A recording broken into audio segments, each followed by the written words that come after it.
now tuned in to the Cold Hard Truth, Cayman's #1 hard-hitting live podcast show, where we feature some straightforward conversations on political, social, and celebrity news and all things happening in the Cayman Islands and around the world. This show was created to give the people a voice and a means of being involved and informed without any filters. Sometimes it gets crazy, but we always keep it real. We bring you the tea, piping hot, so grab your favorite beverage and join the conversation via WhatsApp at 324-1612. Email tips@CaymanMarlRoad.com. Now, here's your host, Sandy Hill, broadcasting live from the beautiful Cayman Islands.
Good morning, everyone. Buenos dias. Good morning. Good morning. Who is here with me? Let me see. Let's see. We have, who's out of the barn first? Marshall. Beat Morna to it this morning. Good morning. Good morning, Marshall. What is going on with the weather? How are you? How is North Carolina? Oh my gosh, I was watching a little bit of the weather situation last night, and woo-wee, it is freezing most places in the world. We are so blessed. We got just a slight chill in the morning, but honestly, nothing to be upset about. Trust me. I am loving this weather, actually. So good morning to the beautiful Morna. Let me show my face because Morna is always like, why can't we see you? Hold on a second now. Why can't I see myself? This is a better question. Yes, Morna always wants to see what's going on. She's like, I need to see you. So let me pull that up. So big thank you and shout out to one of our anonymous donors. You guys are so wonderful. I really must say the support that we get here on this platform is truly nothing short of amazing. And I just want to thank everyone. Let me just see here.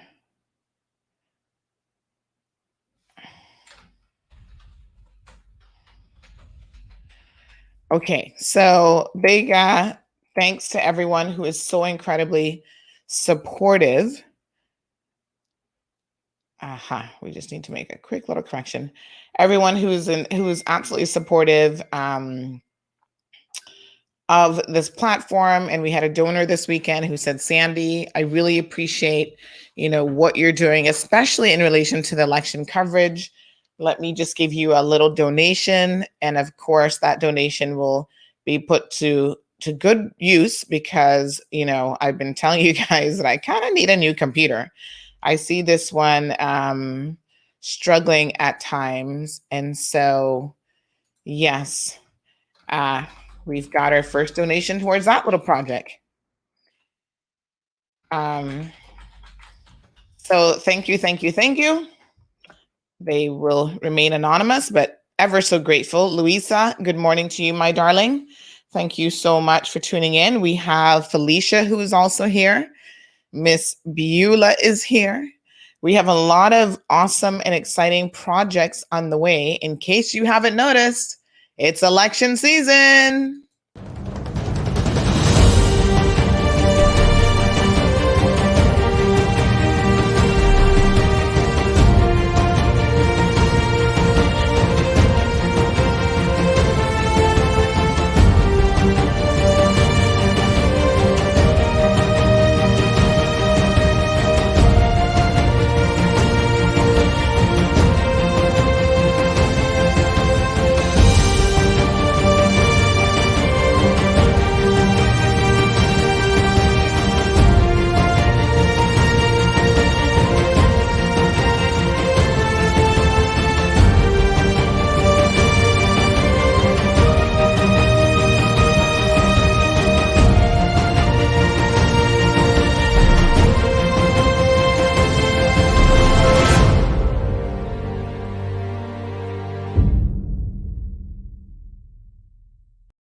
So, folks, is that not beautiful? Yes, election season is here, and I'm excited. I don't know about the rest of you, but I'm telling you guys, I am excited about it being election season. It was moved forward, which I never appreciated. I don't think that that was the right thing to do, but you know what? We just continue to go with the flow. No one is going to stop what we do here, certainly on this platform. And I think ultimately no one will stop the good people who really wanted to run. Gave them a short deadline. There were some who were really caught off guard by this, had not yet made their resignations from their work and all this other stuff. But you know what? Just roll with the punches, folks. Life will always throw something at you, and you got to be prepared to roll with the punches. So thank you so much, Thomas. Thomas is logging in from Bermuda. He's an MP there, and he says, great video intro. I appreciate it. And you guys are going to be so excited when we launch something very, very special in relation to the election. I'm hoping maybe today or tomorrow we will be launching. So that's our little video to kind of get you in the mood and get you super excited. So good morning to Miss Beulah. Alma is here. Miss Sanya is tuned in. Darlene joining us from the UK. She said it's a nice 8 degrees Celsius. I always have to think about when people say Celsius, because Fahrenheit, I can appreciate, having grown up in the US. When someone says that it's 8 degrees Fahrenheit, now we know it's cold. 8 degrees Celsius, I always have to think about the conversion, and I'm really not that great. I have to go and do it on the computer, but still sounds a little nippy to me. Is that like in the 60s? I have no clue. I'll have to look it up. Melrose, good morning, Miss Melrose. Renika says she's present, checked in. Evelyn is here. Marshall tells us it's not too cold. It's supposed to reach the 60s today, which isn't bad. See, that's my kind of weather. I don't mind 50s and 60s, even 40s. A couple days out of the month is okay. Thomas says, good morning, Grand Cayman, Cayman Bracken, Little Cayman. He always remembers that we are 3 beautiful islands. Cayman Brac, of course, has their own little drama this week with the whole COVID situation. So we were telling you guys about that yesterday. They have some COVID positive cases. The information that comes out sometimes kind of comes out piecemeal. So someone said to me yesterday, this is what this person said. And the interesting thing about this is the irony of it is this person does not even believe in COVID. However, she shared that regardless of her personal beliefs, whether she believes in COVID or not, she would still not break the regulations. Whatever the law says, she's like, I'm going to do what the law says. I don't believe in COVID. She's a Trump supporter. But she also said that if the law says you got to do XYZ, then I'm going to do that. And so she was a bit surprised to have heard on the BRAC that there was a quarantine breach, and none other than a nurse was engaged in this quarantine breach, which is quite unfortunate. Everybody has said, listen, this lady and this gentleman, they're a couple, are really nice people. And again, I say that's fantastic. I'm glad they're nice people because I guess that helps, versus only God knows what you could be other than nice. But we like nice people. That's great. Nice is perfect. But nice does not mean that nice people don't break the law. Nice people do things all the time. Are you not always thinking to yourself, when you see a news report? I always found this interesting, especially when I lived in the States, and I'd watch a lot of news reports. Oh, this person was just, arrested for embezzlement or theft or murder, or they're a serial killer. And all the neighbors are like, wow, really? Because he was such a nice guy. And I always sit there going, Clearly what you see from the outside isn't always what's really going on. So I am happy that these people are really nice people. Good morning to Louis. Thank you so much for tuning in. James is joining us from Canada, where I'm sure it's pretty cold. But yes, nice is wonderful. I love nice people, but it doesn't mean anything to me really, just because somebody's nice.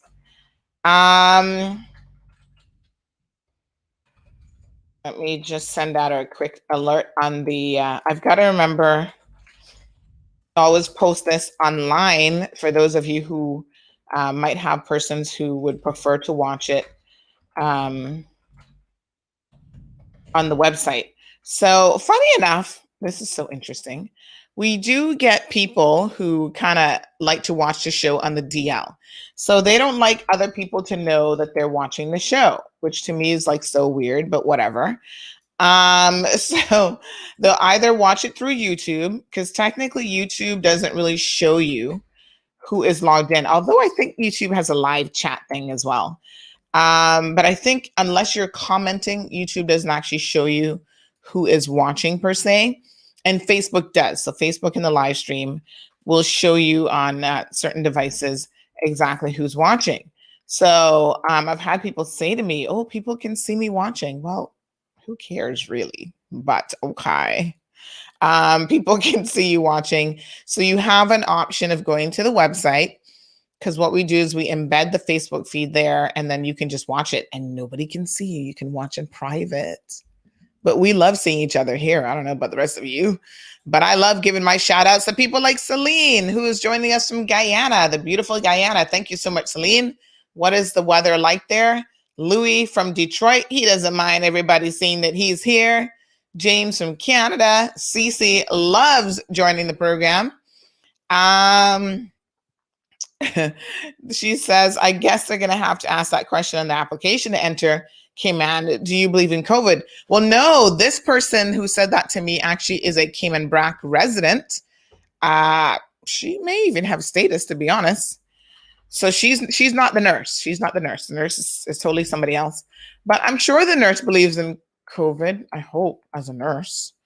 But anyway, this person said, you know that I don't believe in quarantine or that COVID is as bad as they say. This is what they actually said. But law is law, and I wouldn't take a chance of having to go to jail over my own beliefs.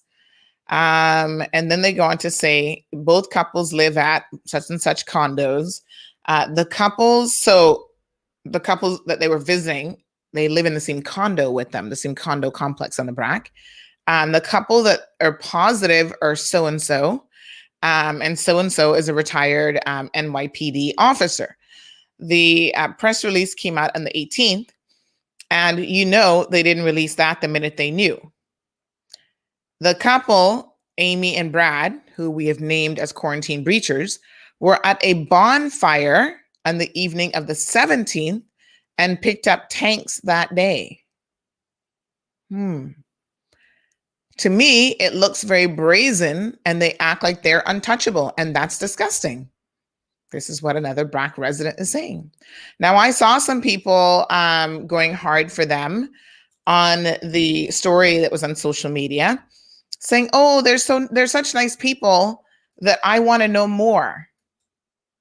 And I'm thinking, you want to know more about what? Okay. Someone, part of the quarantine staff, saw them, caught them in the act. Now the file has been sent to legal. What more do you want to know? So apparently, the more is, well, how many feet were they from these? Listen, human beings are such peculiar creatures. We really, really are. When we like someone, this is just very matter of fact. When we like someone, we're willing to overlook a lot of their transgressions. We are willing to make excuses for them. We're willing to ask, well, how many feet were they away from this couple? Because somehow that makes a difference. Do the regulations say anything about, oh, well, if you're 5 feet away, you're okay when someone's in quarantine? We have been over this before, folks, that actually this virus travels in air particles and it can carry quite a long distance depending on exactly what it is that you're doing. Contaminated surfaces, potentially. So it's not like they have to be in bed with them, literally, for them to get infected. So I think it's so interesting that people are willing to make excuses for someone that they like, but do we not do it all the time? You know, we didn't know Skylar, so we weren't really invested in her. Granny Mac wasn't really likable, to be honest. So the second that whole thing started to make us look bad, all of a sudden we were really pissed off. We were pissed off at the young man who isn't so likable, who breached quarantine twice, knowing that he was positive. But these people are, they're nice people. Okay. McKeeva is such a nice guy. Yes, but he also beat the shit out of a woman. Okay. How do we in our minds juxtapose, when we like someone, when they do something wrong? They still have to be accountable. Do all of you not like your children? I mean, you like your children, you supposedly love your children, but when they do wrong, you're supposed to, and maybe this is where a lot of us are going wrong, you're supposed to make sure that there are consequences to their actions, whether you like or love them or not. It's as simple as that. It's really a matter of just being fair and a sense of equality. Darlene says, nice people don't put others in harm's way or break the law of the land. Good morning, Stephanie. How you doing, girl? Irvin says, amen to that. Good morning, Bonnie. She says, morning to everyone that's tuned in. Romelia, good morning to you, darling. Have a blessed day in the Lord. Thank you. Cece says, well, we all know half of them not make much sense. So don't have much sense. Sorry. Izzy says, how weird that people are worried about others knowing they're watching when it is live. That is how Facebook operates. Yes, Jill. Listen, news alert, folks. CMR, it's official. The cat is out of the bag. This year, the report is dropping any minute now. My sources have told me. CMR is apparently Cayman's #1 trusted source for news. And we are, I laugh because we've done this in 3.5 years. And there are a lot of people who are like, how is this possible? Well, a little perseverance goes a long way, my dear child. So someone sent me, this is my little web guy. He sent me some information on the website about how many hits we get. I'm going to share this with you guys. I just need to screen grab it because I think there's some information on here that might be confidential. But look at this information. And this is just the website. And you know what is so weird? Some of you don't even visit the website. People get their news, they tune into the show, or they simply read the headline, which I know that you guys are reading the headlines because when something happens and we're having a discussion in the Facebook chats, and I say to someone, have you actually read the article? Because the comments tell you that, in fact, they haven't read the article. They're just going off of what the headline says and the first two lines that they can see. But yes, Izzy, it is strange that some people still sort of think that, CMR is like the bad newspaper. Like they're the bad boys in town. So we don't want people to know that we actually are a fan or that we're watching them. But the numbers don't lie, folks. This is website figures from the 1st of February through yesterday. And over 412 number of visits, almost 184,500 people. On average, they visited 7.21 pages. Yep. Over 37 million hits. Wow. That's a big deal, folks. I mean, for a little town newspaper, I got to tell you, we are rocking it. And on social media, we're killing it there too. Because we have almost 1 million. Listen to what social media tells us. Facebook doesn't lie, folks. Facebook tells you the cold, hard truth with some cold, hard numbers. So according to Facebook, let me tell you what today's numbers are, because they always shift daily because it's like done in real time. But the other day we had over 9.5 million people that we reached. No, sorry. Let me rephrase that. That's totally wrong. Almost 1 million, 900,000 people. 9.5 million. Come on now. We're not that good yet. That we reached in the last 28 days. So as of this morning, let me just advise you of what the number is. So yes, Olivia, sometimes people wait until the show's over and then they go back and they watch it. But don't be shy. You don't have to comment, but who cares? Al says the selective outrage is sickening. Good morning, Olivia. Yeah, Cece says, ooh, I can tell you about that. When you're liked in the community, they overlook your ways, even if you're a thief. Wow. That's kind of crazy. But Cecilia speaks truth. Cece speaks truth. Cindy speaks the truth because I have seen it with my own eyes. That's the reality, folks. When someone likes you, they're willing to put up with a lot. I mean, it explains a lot, though. It explains how even in personal relationships, people can get away with so much because they are well liked. 957,297 people reached between January the 26th and February the 22nd, the last 28 days. Almost 1 million. Post engagement, so that's people who are interacting with the site and liking and commenting and whatever. That number is 558,876. Thank you so much, guys. Irvlin says they don't effing care. What are these people? Why are these people so dumb? I don't know if they're dumb. They're just reckless. Larry, good morning. Larry's joining us from New York.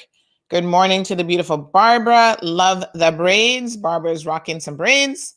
Louis says, we are talking about COVID-19, not AIDS or HIV, that you have to be in bed with someone. That is the thing. COVID is such a communicable disease. It's so easy to catch it. And of course, as a nurse, you would be more than knowledgeable in reference to that. Good morning, Irvelyn. Thank you so much for the congratulations. Louis says, good morning, Miss Sue. Louis says, we love CMR. Keep it up. Thank you so much. It's a labor of love. Trust me. But, we are now, like I said, really getting to the point where people are appreciating what it is that we do. And not just like the average people like me and you. We're talking about business people, lawyers and doctors. They're paying attention. They're like, oh, CMR is my go-to spot for news as well. And they're generous enough, some of them now, to say, you know what, Sandy?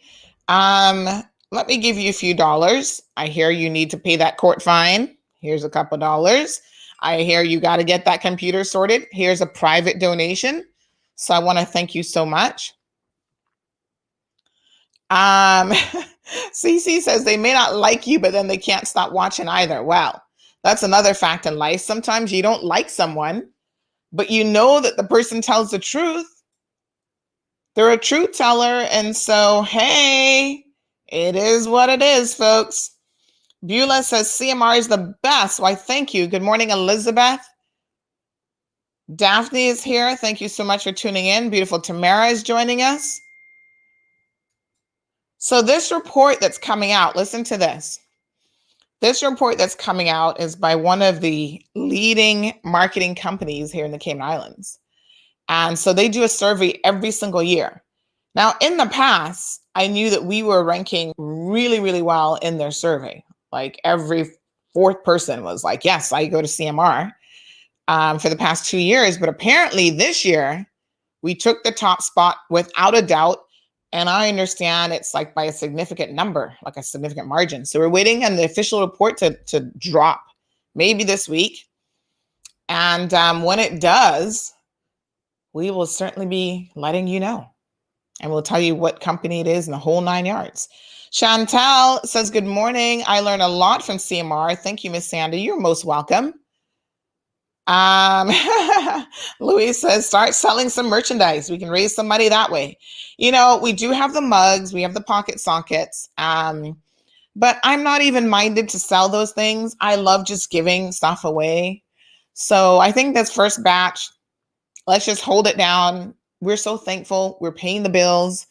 So let's just do a giveaway for this first batch. Maybe the next order, we'll do some t-shirts and some other stuff. Thank you so much, Renika. Appreciate the love and support. And yes, the truth doesn't need crutches to stand on, folks. So let's talk about some truths. Now, I was really invested in yesterday's program as a mother, and it really broke my heart to see what is happening in this community in terms of our children. And it weighed on me heavily yesterday. I didn't just finish the program and go, oh, let's talk about something else.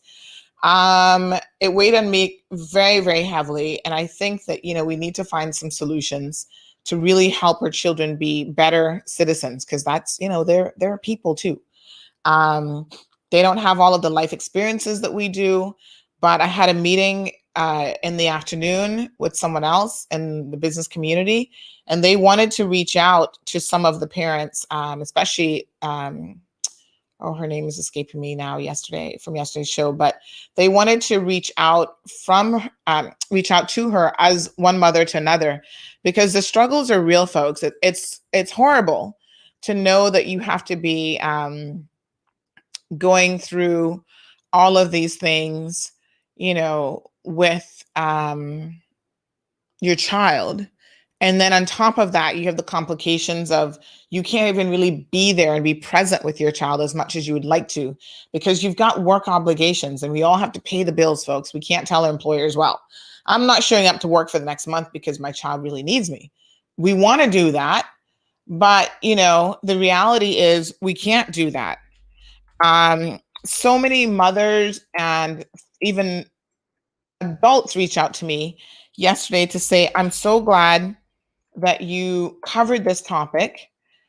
You know, one person talked about workplace bullying. They said, absolutely appreciated, in caps, your school bullying segment. May I schedule a virtual meeting with you to privately discuss workplace bullying? Imagine, not only are children having to deal with bullying, but adults at the workplace. This person says, I am a victim. Wow. They say, I know you might not be the most popular person around, but I honestly admire your ability to tackle hardcore issues that our culture loves to sweep under the rug head on. And for that, I'm truly thankful for your seat at the media table. You might already be aware of this growing trend of workplace bullying, but let me tell you something. It has happened to me at some of the most prestigious places. I mean, this is crazy. This person goes on to say, you are tenacious and pragmatic, and I thank you for your relentless efforts in doing what you do. So I'm going to be following up with this person to hear their workplace bullying stories. But I'm thinking, my God, if our poor children are having to deal with it, adults are having to deal with it in the workplace, it's like, what next? Isn't that crazy? Workplace bullying? Well, of course, we've seen it at the highest levels in this country. What do you guys think when you physically get assaulted at work? When that victim says, this is not the first time Mr. Bush has assaulted me with his words and so forth. He has done that before. This time it just went overboard. And, when I sat there in the courtroom and I heard bits and pieces of the evidence that Mr. Bush accepted 100%, he agreed to the prosecution's case, which is so ironic because then for him to turn around afterwards and try to make these ridiculous excuses is shocking. The victim said, even that night, after what happened to her, she was still contemplating whether or not to press charges. So initially, she just wanted him spoken to. I think she was still in a state of shock. Like, I don't know if you have ever been attacked by someone or in a physical altercation. It takes a minute for these things to sink in. And so I think she was in shock. And so as she was processing what had happened to her and probably just tending to her physical bruises and wounds, because remember, this was a brutal physical attack to the point where she actually lost sensation in her leg and she required physiotherapy, folks. And then apparently his first response to the police was kind of like, okay, I'm sorry, whatever. And then the narrative started, as the story started to go viral, because, in Cayman, it doesn't take long. By that night of the incident, we had heard the story. And as you guys remember, we were the ones who on the Saturday morning actually broke the story. And so the political spin of, oh, she attacked me and this and that had started. And maybe she became aware at that point that Mr. Bush was going around lying on her, saying that she attacked him first, which is particularly egregious when it didn't happen. So this poor woman, the only way for the truth to really come out was for her to go to the police, give her full statement, and have this go the course that it did, which was through the courts. And I think a lot of people were probably thinking, even in the political arena, that, this was going to disappear. Like the one in Florida. Remember the ass grabbing in Florida? Oh, yeah. Pay somebody $135,000 and the whole case disappears despite video footage. Oh, it's just a social misinterpretation. Because apparently here in the Cayman Islands, we believe that you can sexually assault someone and that's socially appropriate because, oh, we just love to grab people by their bubbies, by their bottoms, and all these other sexual assault things that in other places would get your hand chopped off. We do it here without any repercussions because socially it's acceptable. That's the narrative. Horrible. Absolutely horrible. Blanca, good morning. Hi, Rosita. We do have Heather, our guest, waiting. We're going to pull Heather here in a second. Louis says that's why we love CMR, Heart for a Kingdom. Thank you so much, Louis. Really appreciate your support. Evelyn is suggesting a GoFundMe for the little girl. Now, Evelyn, GoFundMe accounts don't really work in the Cayman Islands because, unfortunately, you have to have a U.S. account that the GoFundMe is linked to. However, you've given me an idea. Why don't we have, we'll have to pick a day that we can do this, but why don't we do our own fundraiser here on CMR to help out this mother with her son? There's so many people that need help. Trust me. But even if we can just get a couple $1,000s together, he obviously needs therapy. I don't know how much the system is helping with that, but let's do a fundraising show. And I feel like I want to do so many more of these, but right now election time is here, folks.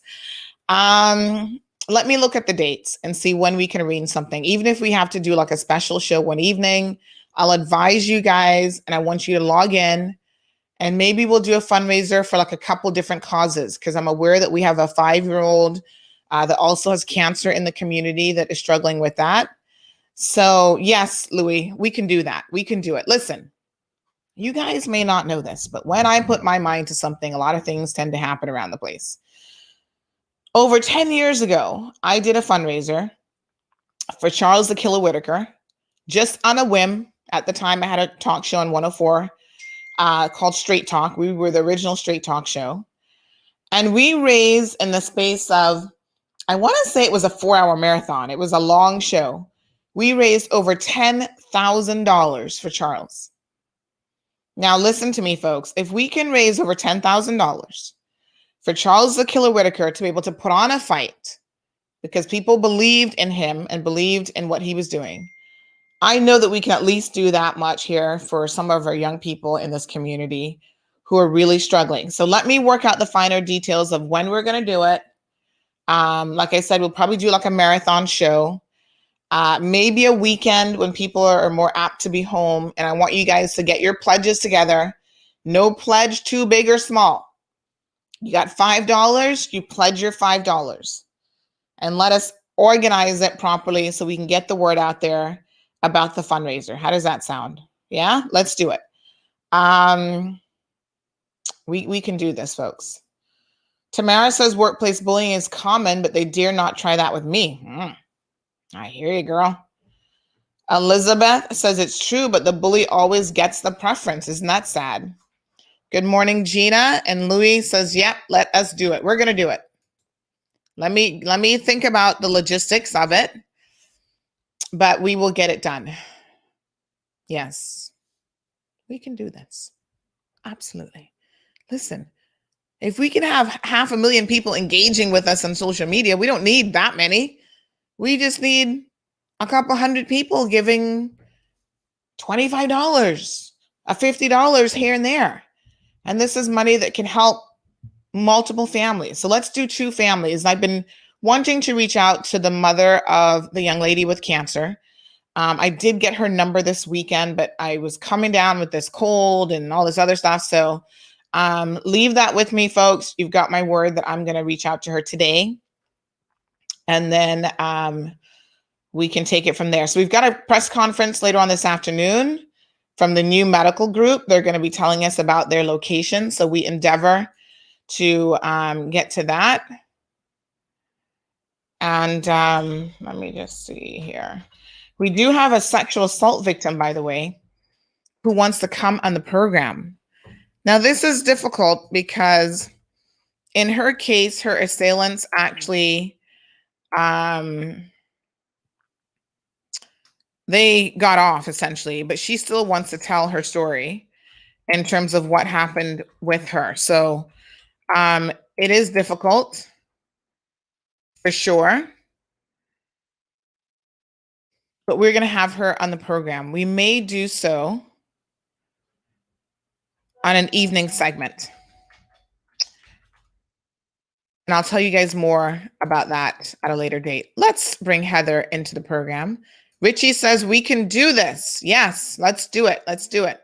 Karen, thank you so much. The beautiful Heather Bodden is joining us. Good morning, Heather.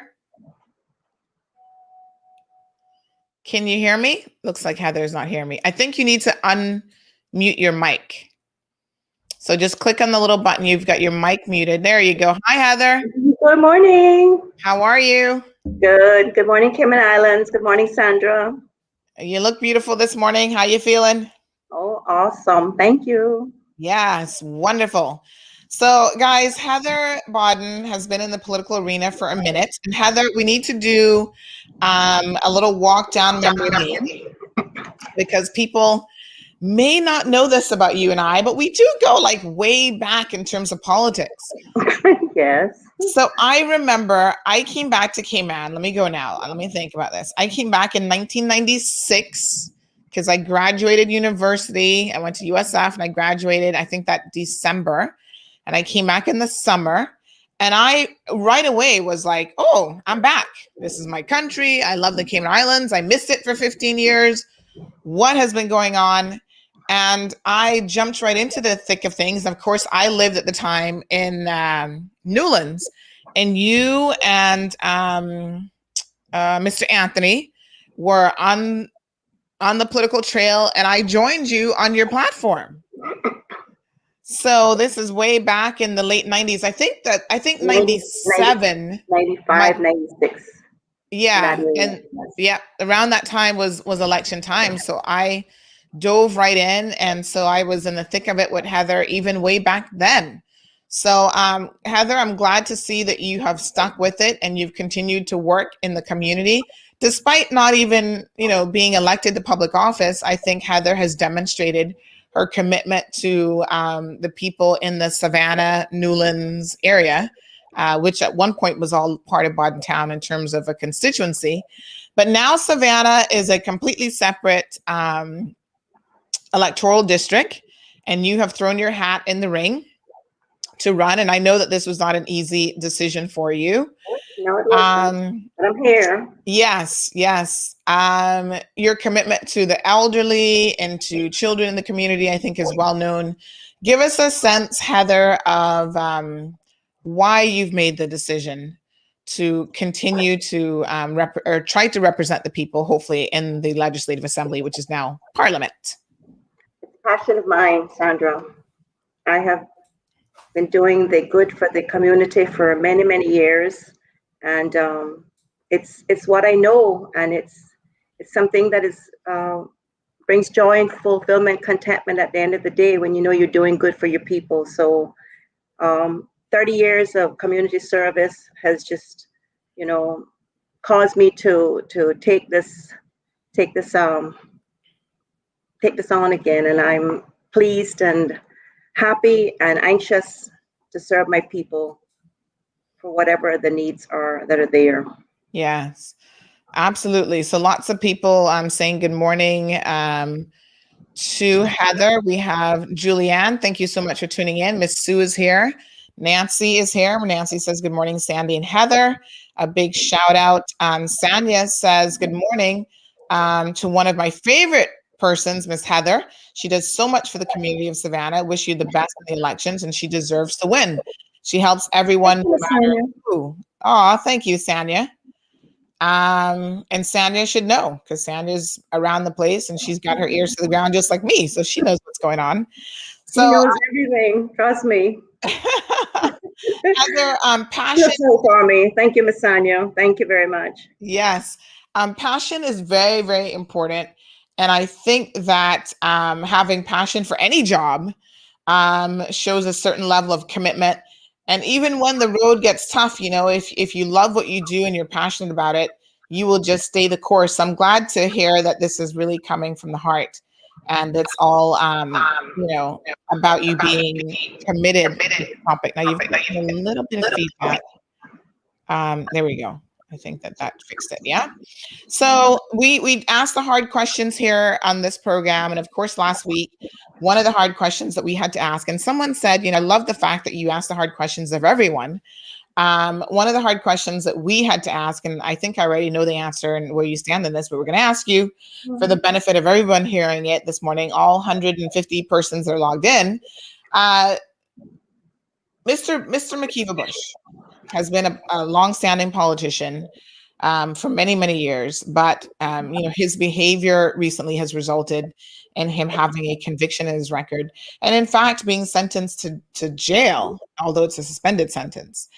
So the question we asked last week is, if you were the odd person, I know that you were running as an independent candidate, you're collectively working with Ozzy and Wayne Panton to sort of pool your resources, but if you were the odd man out, right, or odd woman out in this case, and it took you to form a unity government with the PPM, aka the progressives, in order to put Mr. Bush back. So he already decided, yes, he's going to go back in with these guys. And of course, Mr. Bush would have to be Speaker of the House, Premier, or some other leadership position.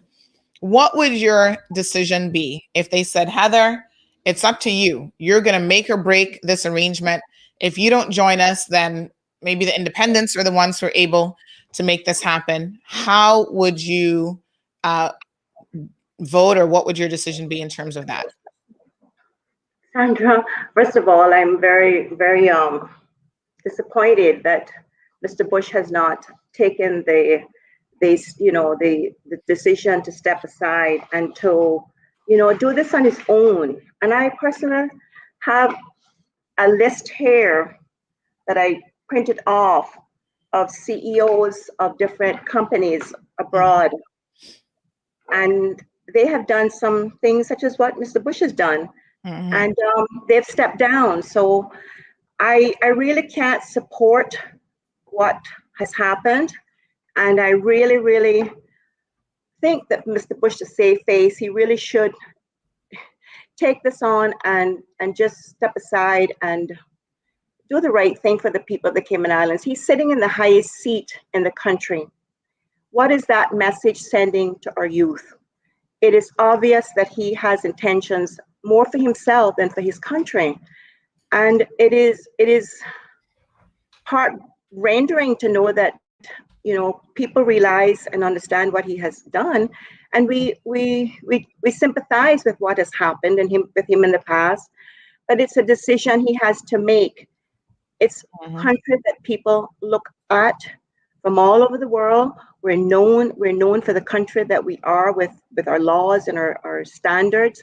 And personally, I think this is something that Mr. Bush needs to do, and just step aside and let us, the country, go on and make it a better place for the whole Cayman Islands, entire Cayman Islands.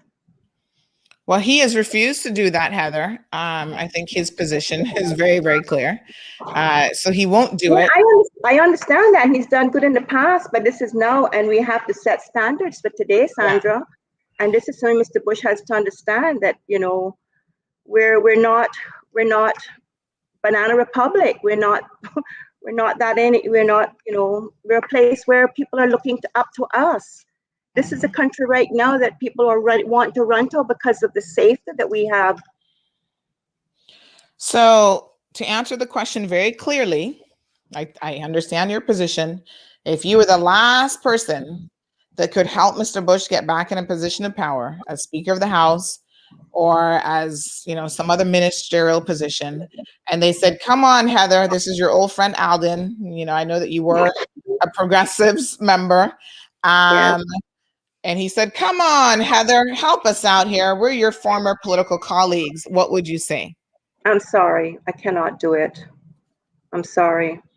My morals and my values and my integrity speak higher for myself than that.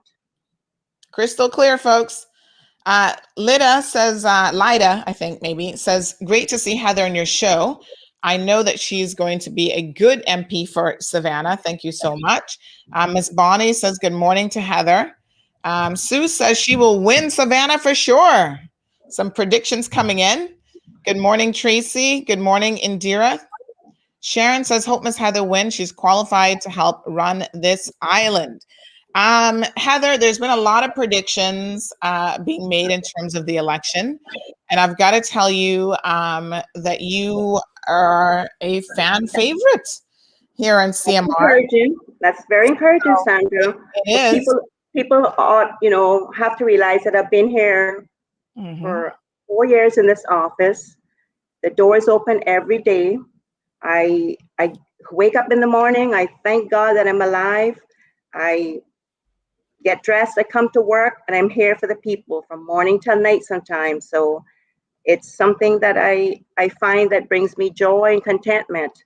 And serving my people has been something that I've always done. I had a father that taught us well when we were children, and he always told us, do the good while you can. So that has stuck with me. And every day that I'm able to wake up, that's what I do for people from morning till night.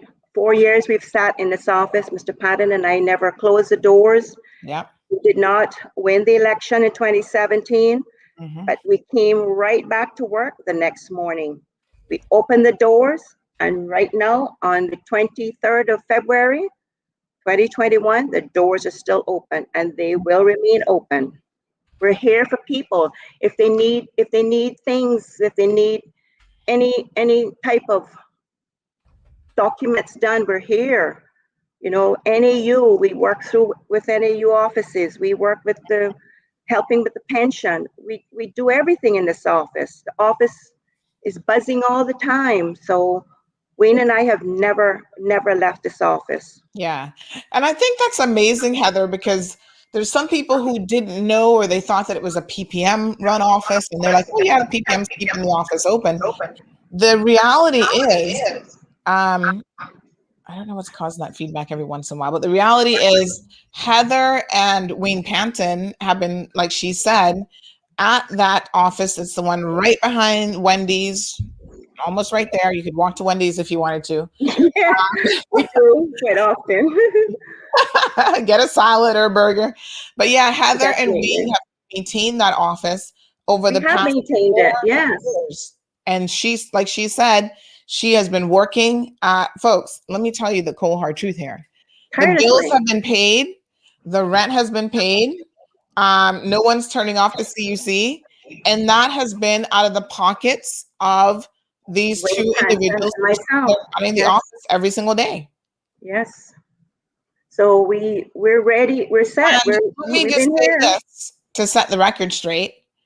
There have been people who are currently in office, elected office right now, who get $5,000 a month for a constituency office, and they don't have an office open with regular office hours, manned by someone that you could go there and sit down with 5 days a week at least and get help.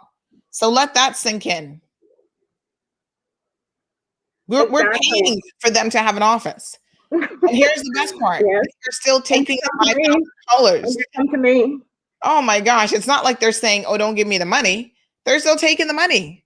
And they still don't have an office. They have nothing but excuses as to why they can't have an office. Oh, I couldn't find one in my constituency. Well, heaven forbid that you should go one block out of your constituency. I mean, one man, one vote isn't that crazy yet. You can still go one block over and find a place for your constituents. Oh my gosh. Nancy says Bush needs to apologize to the country and set an example for children, teach our children that there are consequences. We were saying this yesterday. I mean, I'm sure a lot of children are thinking, well, if McKeeva can do this, maybe it's okay for me to punch somebody at school. Rosie says Heather D. Bodden, full name, also affectionately called Yaya, is and always will be one of the people's representatives who genuinely portrays love, passion, caring, and sharing. She is the face, heart, and soul of unity in the Savannah community. Now, Heather, I've also had the opportunity to work with you on some of your community projects dating back years. You do an annual Christmas event for the senior citizens. Oh my gosh, how many years have you been doing that for? This year will actually be 30 years that we've been doing the senior citizens Christmas party.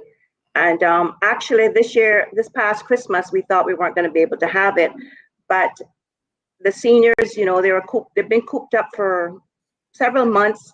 They said, oh, no, we have to have a Christmas party. So just before the Christmas party, we decided we would start, you know, once the go ahead was given for us to open back.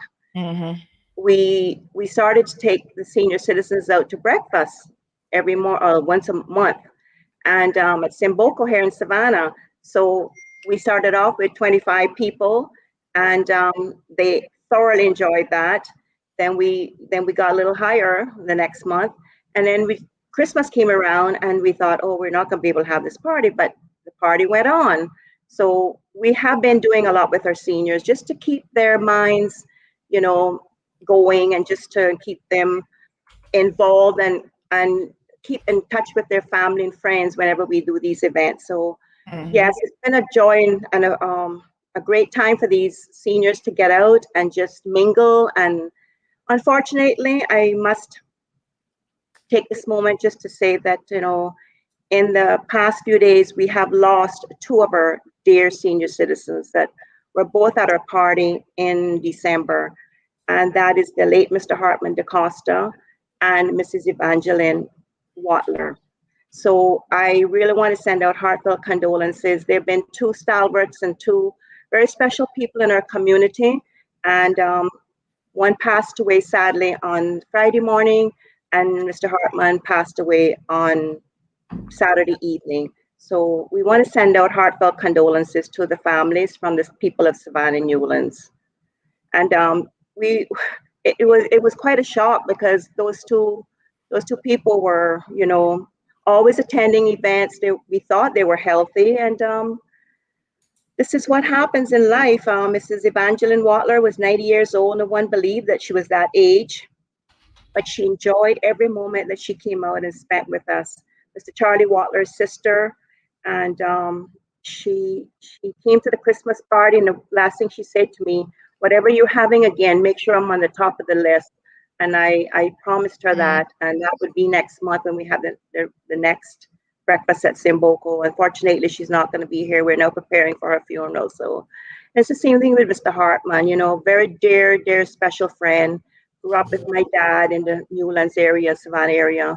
And now he's passed on as well. And it's been a sad couple of days in the Savannah Newlands area. And the island entirely too, because Mr. Hartman was so well known. Thank you so much, Heather, for advising us of those and condolences to the families. Someone suggested turning your speaker down a little bit because that might be causing some feedback that we're getting. By the way, folks, I've just gotten two announcements here of accidents on our roadways.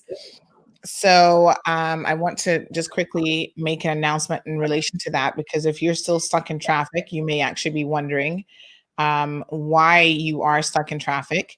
So it could very well be, of course, my little computer is spinning at the moment. So give me a second here. This could be why you're stuck in traffic. So have a look at, let me just see where this accident is. So there's one that's by the licensing department. And then there is one that is, give me one second here. There's one that's by, someone said Dr. T Roundabout, which is before you get there. So we've got two. I'm just going to mute you for 1 second, Heather. And then I think you can probably adjust the volume just a little bit. So we've got two accidents this morning, folks.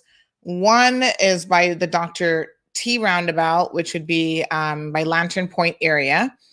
And so then there's a further one up the road from that. So it looks like we need to slow down a little bit this morning and pay attention to what's going on. So here's the first one. Let me just guys show you this one. So this is this one. Is that the Dr. T Roundabout? Well, that's what the person said. So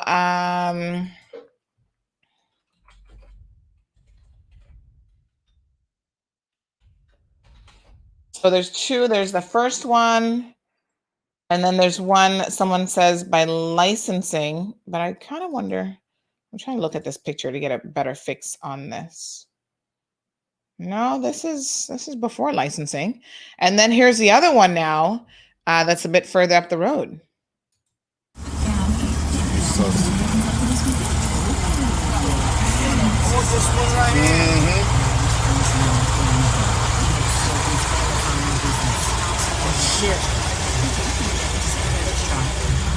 And it has been wonderful for me to be working with my grandmother and watching.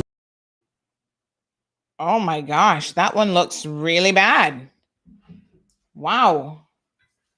Not good, folks. Try to slow down. I don't know where you guys are going in such a hurry all the time, but you're not going to get there if you get in an accident, right? So let's just take our time, folks, and slow it down. So that's two, it looks like two separate accidents this morning, because the first one, that person said that one's actually not that serious. But then we have this one here that does look quite serious, as you can see. So take it easy. Marshall says it's so good to see Heather. She's always so pleasant and humble. I wish her all the best in the upcoming election. Sanya says Sandy and Newlands only Wayne people see. For example, in that freak storm in Newlands, only Wayne Panton and Heather Bodden was out cleaning up. No one else. Thumbs up to these two amazing people. I really must say, and I think this is an important point to make, that when you're interested in serving the people, it should not be at your convenience. In other words, it's not a situation where when you feel like it, you do it. And when you don't, you're like, okay, whatever. You've got to remain steadfast, folks. I mean, there's a level of commitment. So I am personally always a bit surprised at people who say that they're interested in serving the people in the political capacity. And then every 4 years that they do not get in, they disappear. Yeah. They completely disappear. You don't see them. You don't hear from them. And then they jump back up right before election. And they're like, oh, I'm here. I'm running for office again. And that is why people tend to question their motives. Now, I do think that Caymanian people, sometimes we can be politically immature. We all are at times. So when we say, well, this person is only doing this for votes, well, they've got to demonstrate at some level that they can work in the community and that they care. So yes, people do things that shouldn't be the only motive. Like they should genuinely care about the projects that they get involved in as well. But we do recognize, just like politicians in the US and anywhere else, they're going to go around kissing babies that they probably don't really want to kiss and shaking people's hands. And, all of this is a requirement of a life in politics. And that's why I look at certain candidates and I go, oh, Lord, you're going to have an uphill battle because you don't really have the personality for politics. I think you can learn, but it takes time and it takes being around that arena. Just like Alden McLaughlin, he didn't have the personality for it way back in the day either. But he stuck with the likes of Mr. Kurt Tibbetts. Kurt was a very likable politician. He had a very charismatic personality, even up to this day. Kurt sees you in the grocery store and he's going to speak to you and, and so all of those things are required. But I think it says a lot when someone is willing, even though they have been unsuccessful in the previous term, they remain committed to their community and to their projects. So Heather has just said she's been doing a Christmas party for 30 years. She's been involved in the community at many different levels. She was out there cleaning up post the storm. This is what Sanya has said. And that's what we want to see. I mean, there are people who are involved in the community who have no political aspirations, but I think at the very least, if you're aspiring to be a politician, there are some very basic things that you should do. So thank you, Sanya, for sharing that. Vernice said, people are always in a hurry in terms of traffic cutting in and out. Good morning to Odette. Yeah, that accident does not look good. Good morning to the beautiful Lynette. And then Sue says they disappear even as an MLA. Sue, touche. You're absolutely correct. And we do see that happening a lot as well. So, Heather, what are some of the policies that you're looking forward to being? We'll get into a bit more details in the coming weeks as you continue to come on the program. But what are some, just give us a brief synopsis of some of the policies that you're looking forward to being supportive of. I noticed that you took the time to do your research, even talking about other, leaders around the world who have been held accountable for bad behavior in public office. Will you be supporting the necessity to have a code of conduct embedded in the parliament in some sort of formal way, whether it's an act or whatever, however that is formally done? High priority, Sandra, high priority. That is something we will definitely be taking on. If we're fortunate enough to be elected and re-elected. Yes, definitely have to look at that. It cannot remain this way. We have to have higher standards, trust me. Absolutely. What other initiatives then can we see from you as a woman? Obviously, there's a lot of us who are looking for strong female representation, people who can support issues that we care about related to the family, women's rights, protecting children, the rights of children, any of those platform. Women need to feel more empowered. We have to give them more space in where their positions are. They're women that can do anything in this country that they put their minds and hearts and soul to, and we have to be there beside them and empower them. They need to know that their place is there. They have just as much good ideas as the men do, so we need to empower women to take their place in society, and that's what I intend to do.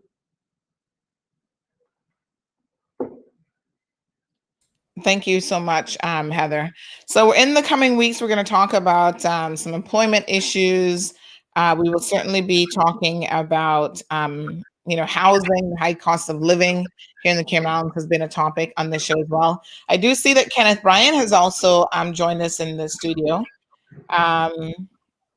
Good morning to Kenneth. I don't know if he's ready yet. He's put on his, let me just bring him in and see. Kenneth, good morning. Are you there? I am here. Good morning. Good morning. Good morning. Morning, Kenneth. Good morning, Miss Heather. How are you doing? I'm well, thanks. How are you? You're dressed in your yellow, and I'm dressed in my blue. Yes. Blue and yellow does look good together, doesn't it? Beautiful, vibrant colors. Absolutely. I love the t-shirts.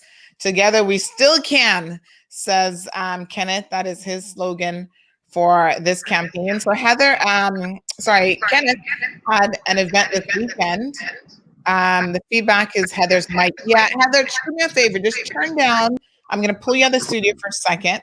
Try turning down just the volume on, I think you might be on a laptop or a PC.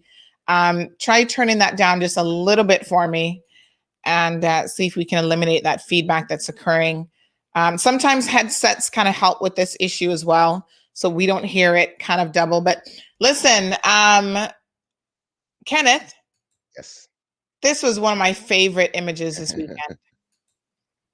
This is you and your nephew. Yeah, that's right. I mean, this was an amazing moment of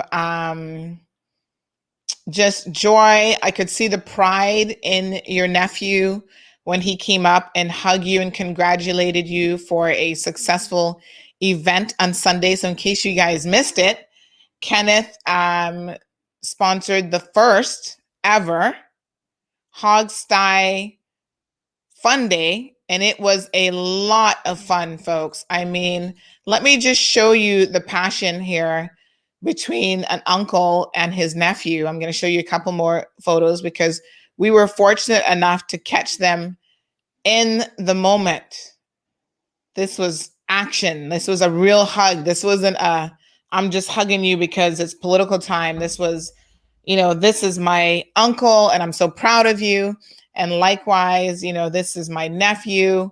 Thank you so much for the support and coming out. This is family. This is love. This is, we are one. And so I was so pleased to capture this moment for Kenneth and his nephew. This is Seaford, in case you guys don't know, Seaford Russell. And I mean, look at this. I mean, it really almost brought me to tears, Kenneth, in the moment, because it was such a beautiful event. Tell us a little bit, Kenneth, if you will, about, that event. And I know it meant so much to you, but tell us a little bit about that event.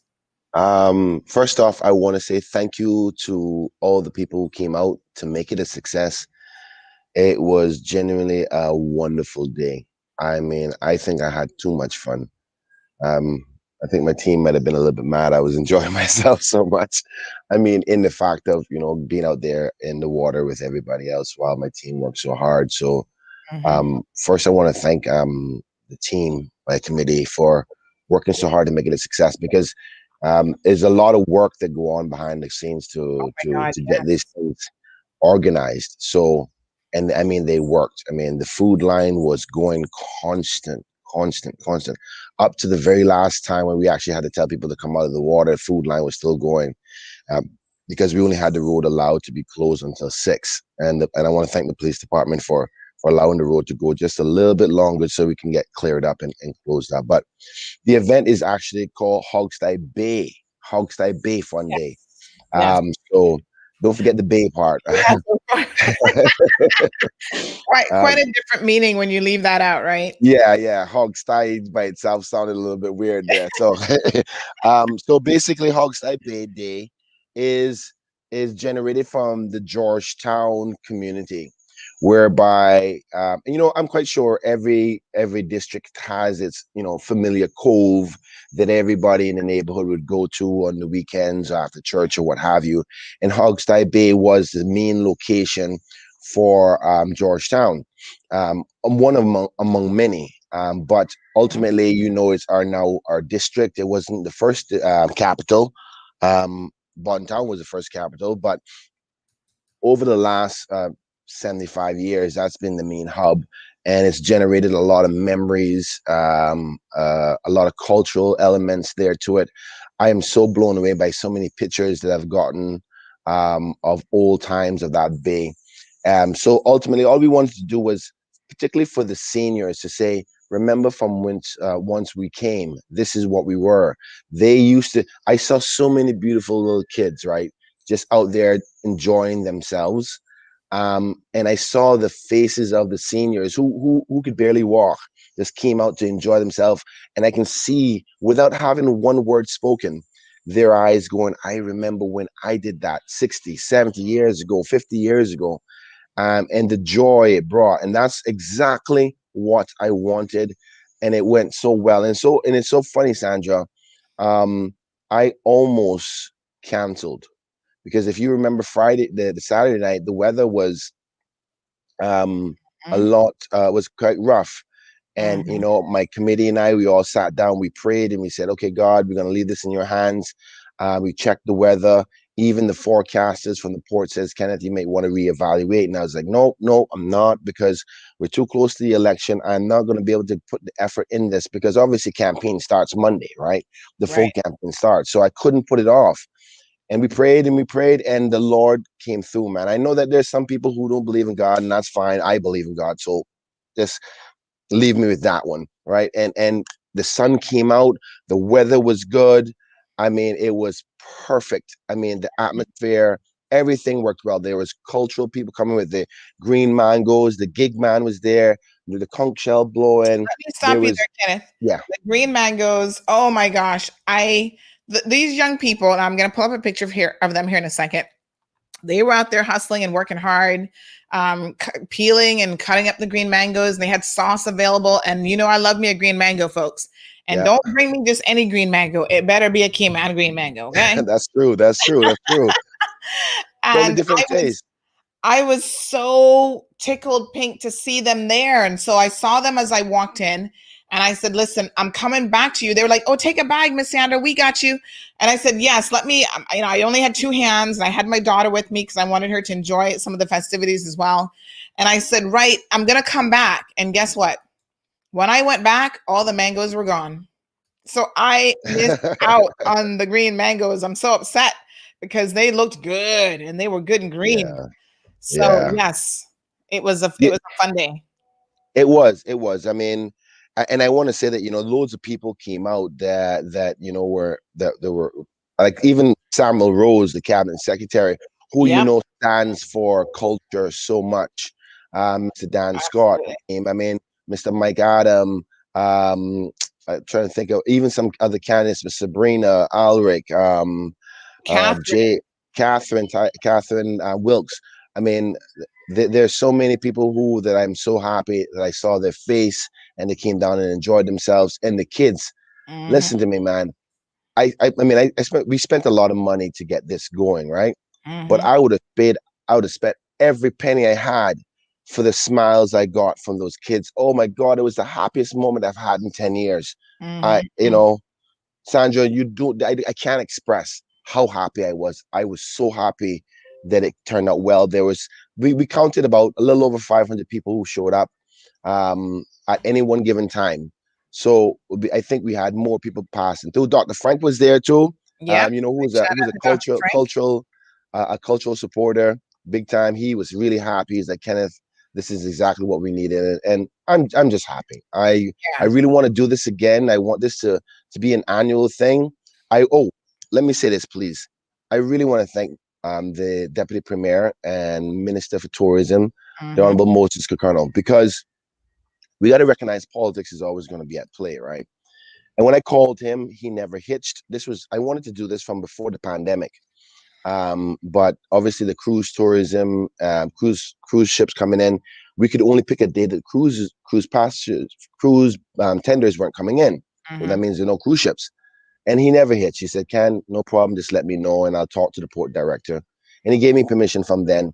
And obviously the pandemic hit, no more cruise ships. And I said, you know what, let's still do this now that we're back open, we can get out and stuff. And he still continued to support even in the middle of politics, right? He never made that get in the way. So I really respect him tremendously for that, because I'm not sure all the other politicians would have done the same. And I'm just being honest. So thank you, Mr. Colonel.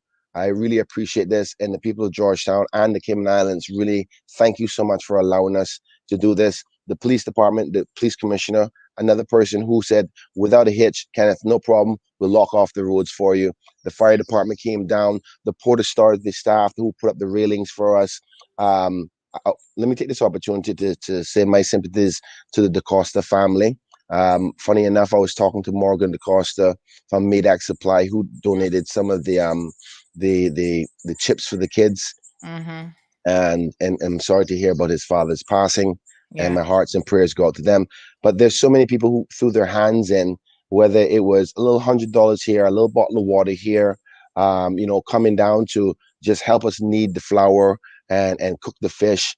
And my amazing team, I'm not going to mention their name because sometimes politics gets a little stupid.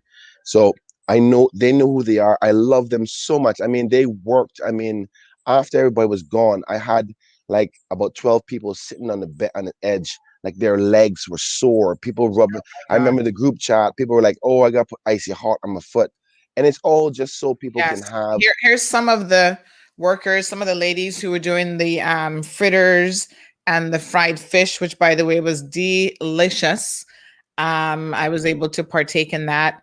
So they were working hard. I mean, they were working very, very hard. Even your wife got in there helping to serve drinks. I saw Marquette Rocket, who's my niece. Sometimes I have to think about the family connections there. But a lot of people really, really enjoyed themselves. And I got to tell you, this was a success as events go. I was able to capture a lot of the moments. So can I tell you about this picture? Yes. You see that little baby? You know who that baby is? No. That's the great granddaughter of Miss Georgette Ebanks. That's as generational as you can get it. And I was talking to Miss Georgette's daughter, who is the one in the black hat, and then her granddaughter, the one with the blue hat, and the great granddaughter, one in the white hat. Oh, and she was saying to me, Miss Georgette said, make sure you go down there and make my great granddaughter feel the culture of what we grew up with. And they shared that story with me right before that picture. And I was so honored, so honored. So if anybody is going to speak to Miss Georgette today, tell her I love her. Thank her so much for sending her family. I know Miss Georgette couldn't get out because she's not that able as she used to be, but she made sure that she wanted her children and her great grandchildren and her grandchildren to feel and remember what the culture about. And that's exactly what this event was for. So another success story. I'm happy about that. Wow. Well, we captured a lot of amazing photos of the event, folks. In case you missed, we actually did a post on Sunday night, sort of a photo vlog of it on our website so that you could go through and see all of the wonderful moments of people just really enjoying themselves. I mean, Craig Marion was there on his bike riding into the ocean. Kenneth took a couple turns riding into the ocean as well. I went there with my daughter. She had a fantastic time. She was kind of holding on to my leg the whole time, though. But she still had a great time. I mean, lots of senior citizens there. It was a well attended event. Quincy was there. Yes. So I captured Quincy. He was enjoying himself. Noel was there. I mean, it was just so many people. This was one of the tents where they were helping to serve food and make sure that everybody got something to eat. And it was a success. So congratulations, Kenneth. It was really fantastic. And I must say, there were a couple moments that stood out. Definitely the best moment, a lot of people are appreciating this, is the one with you and your nephew. We have some comments. Marshall says, Kenneth's nephew looks just like his dad. Miss Valdine says, aw. Chris says, great picture. Irvlyn, Kenneth for Georgetown Central. Louis says, showing love helps to grow love. Public displays of public displays of affection. Thank you, Kenneth. And Anne says that you can see the passion in Kenneth's voice whenever he speaks of his people. Wish I could give him a vote. Yvonne says, good afternoon. Glory, amen. Well, it's still morning here, Yvonne, but we got you. So yes, this again was just an amazing moment. And in my mind, really captured the essence of the event being about family, community, and just showing a lot of passion and love. Irvlyn says, sending some blessings your way. You're a blessed man and you will be reelected. And Larry says he would vote for Kenneth without a doubt. Larry's in New York. Thank you so much. Precious moments. Danelia, sorry, make it an annual event. Well, that is the hope, right? That's the hope. That is definitely the hope. I actually had some kids going, can we do this every weekend, Mr. Kenneth? I said, I wish I could, but people are like saying every quarter and every at least twice a year. I mean, I must say that it wasn't a lot of work. I mean, obviously you get the financial commitment to do it. I mean, it cost me close to $6,000 to get it done, but and that's even with donations. That's even with donations, right? So, I think it can happen at least twice a year if they allow it. If we want this, it can happen. And now that people see that, there is something here, I believe that the next administration, whoever it may be, can jump on board and say, let's do this for our people and let's really enjoy it. Because I think you remember when I said about Parks Week. Parks Week is really for tourists. It's an entertainment selling of our tourism product, which is fine. This one is for the residents and Caymanians who are here. It's about us. So I really want this to be like, that Sunday where we don't have any ships, we don't have any functions, we don't have anything. Let's just us come down, eat our food, enjoy our own culture, and build our own memories. It's about us. So that's what I hope that this can be expanded to. And, I must say I'm a bit disappointed in some of the other members of parliament, because I told them, listen, please, if you want to bring your campaign shirts, bring them. I don't care. I just want you to come in and tell your people that you believe in this, because I may not be elected. I don't know. Only the Lord can see that, and the people of Georgetown Central. But I just wanted them to embrace it because I wanted to carry on. I wanted them to see something and see the value in it and not go, oh, because Kenneth is doing it, I can't be associated with it. Like that's immaturity that I really, really despise and gets on my nerves. But hopefully I will be elected again and I'll carry it forward. Regardless of whether I'm elected or not, I'm going to push for it. The only thing could stop it is if the government of the day says, no, we're not going to allow you to do it. And I don't think we're ever going to get to that stage. At least I hope not. Well, big shout out to the RCAPS who was there keeping everyone safe. And the kids enjoyed kind of sitting behind the wheels of these scooters, motorbikes. And it was a lot of fun. So Kenneth, well done. I think it was definitely a success, and a lot of people really enjoyed themselves. You got to get that picture framed for Miss Georgette. Yes, I do. Take that for her. Thank you so much. Good memory. Forward for me the high resolution, please. And that way I can get that done today. If any of my community members are listening, remember that shot with me and Miss Georgette and her generations, that we got to get that frame and sent to her. Yes. Before we get off of this topic about the fun day, can I just say a big thank you to Mr. Craig Marion. Yes. Honestly, Craig turned this event into what the foundation of it was about, which is the cultural element. Now, obviously, the entertainment was the cool idea of jumping off the dock on the bike. Yes. And everybody was so excited about that. I mean, I must say I'm a bit sore right now from Sunday because I did about 6 runs on the bike into the water, but it was just the best feeling in the world. And Craig did that so many times. He's not an old young pup anymore. So Yeah. Craig, I love you. I thank you so, so much. You know, you really made a lot of smiles and memories be built. And that's being Mankind. And, you know, thank you, Craig. I can't say it enough. I love you and I thank you for coming out. You made the day what it was. Yeah. Well, we got a lot of great photos. I'll send you the Dropbox link. I must say that my photography game, folks, is on point these days in case you I see that. I see that. Yeah. So, and of course we were live streaming it as well. So we do have that video available on Facebook with some beautiful faces. Here's my cousin Michelle. Like I said, Quincy. We captured the police officer taking his turn at one of the gigs, and he actually did a pretty good job getting it on his hand. And of course, the gig man was able to demonstrate to my daughter how it's done and put one in her hand. And that was the first time that she has experienced that. And you could tell that she was in such awe. She was just like, what is this? So, you know, fathers came out with their sons and daughters. This young man here, let me just show you this one. He was telling me, oh, these are my kids. Grab a picture of me and my kids. So I'll send you the link, Kenneth, that you can share with others so that they can freely download and have these pictures available. Charles. It was a wonderful time. It was absolutely a great time. So let's bring Heather back in. Heather, you know, is someone who's often involved in a lot of community events. I know that you and Wayne hosted one just last month. That was a community fun day here at Pedro Castle. Yes. Castle, yes. And that was also well attended. Lots of fun activities for the kids and for family, and you know, a little bit of food. You can't have a Caymanian event without food.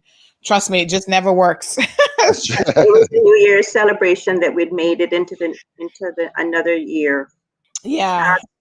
2020, which was a very challenging year, and we made it into a new year, 2021. So yeah, it was a day of celebration. And these events are, you know, are really, really important. Now, John is coming at you there, Kenneth, about this Akiva issue, and you've taken your licks in relation to this. And he says, what a shame you got wrapped up in politics and forgot about right and wrong. Hashtag Akiva.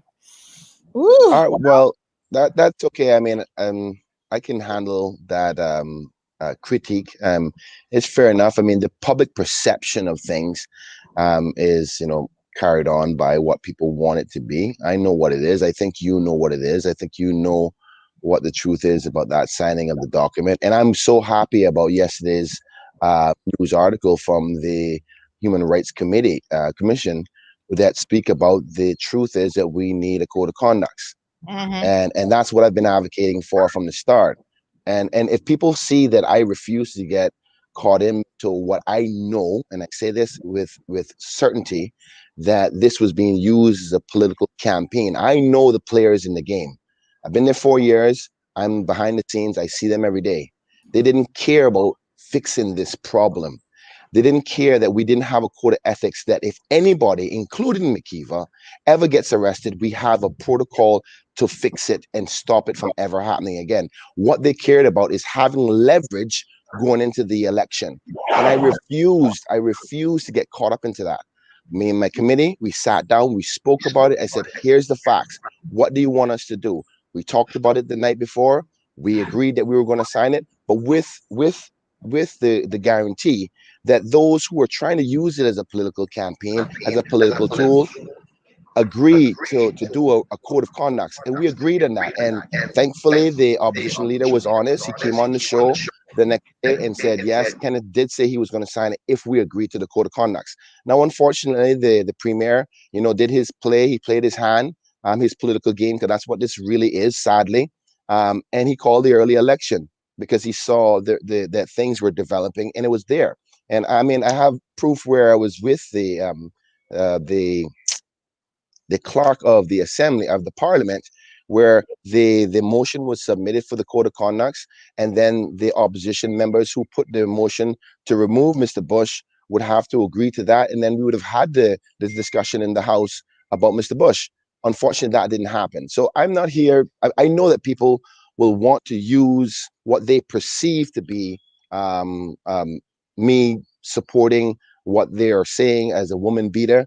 I get that. Nobody's going to question my integrity in respect to that. I've been before the courts doing the right thing. Many of them haven't. I stood my ground when somebody else was trying to beat a woman. I lost my job. I almost lost my home standing for protecting women. So nobody's going to question my integrity about that.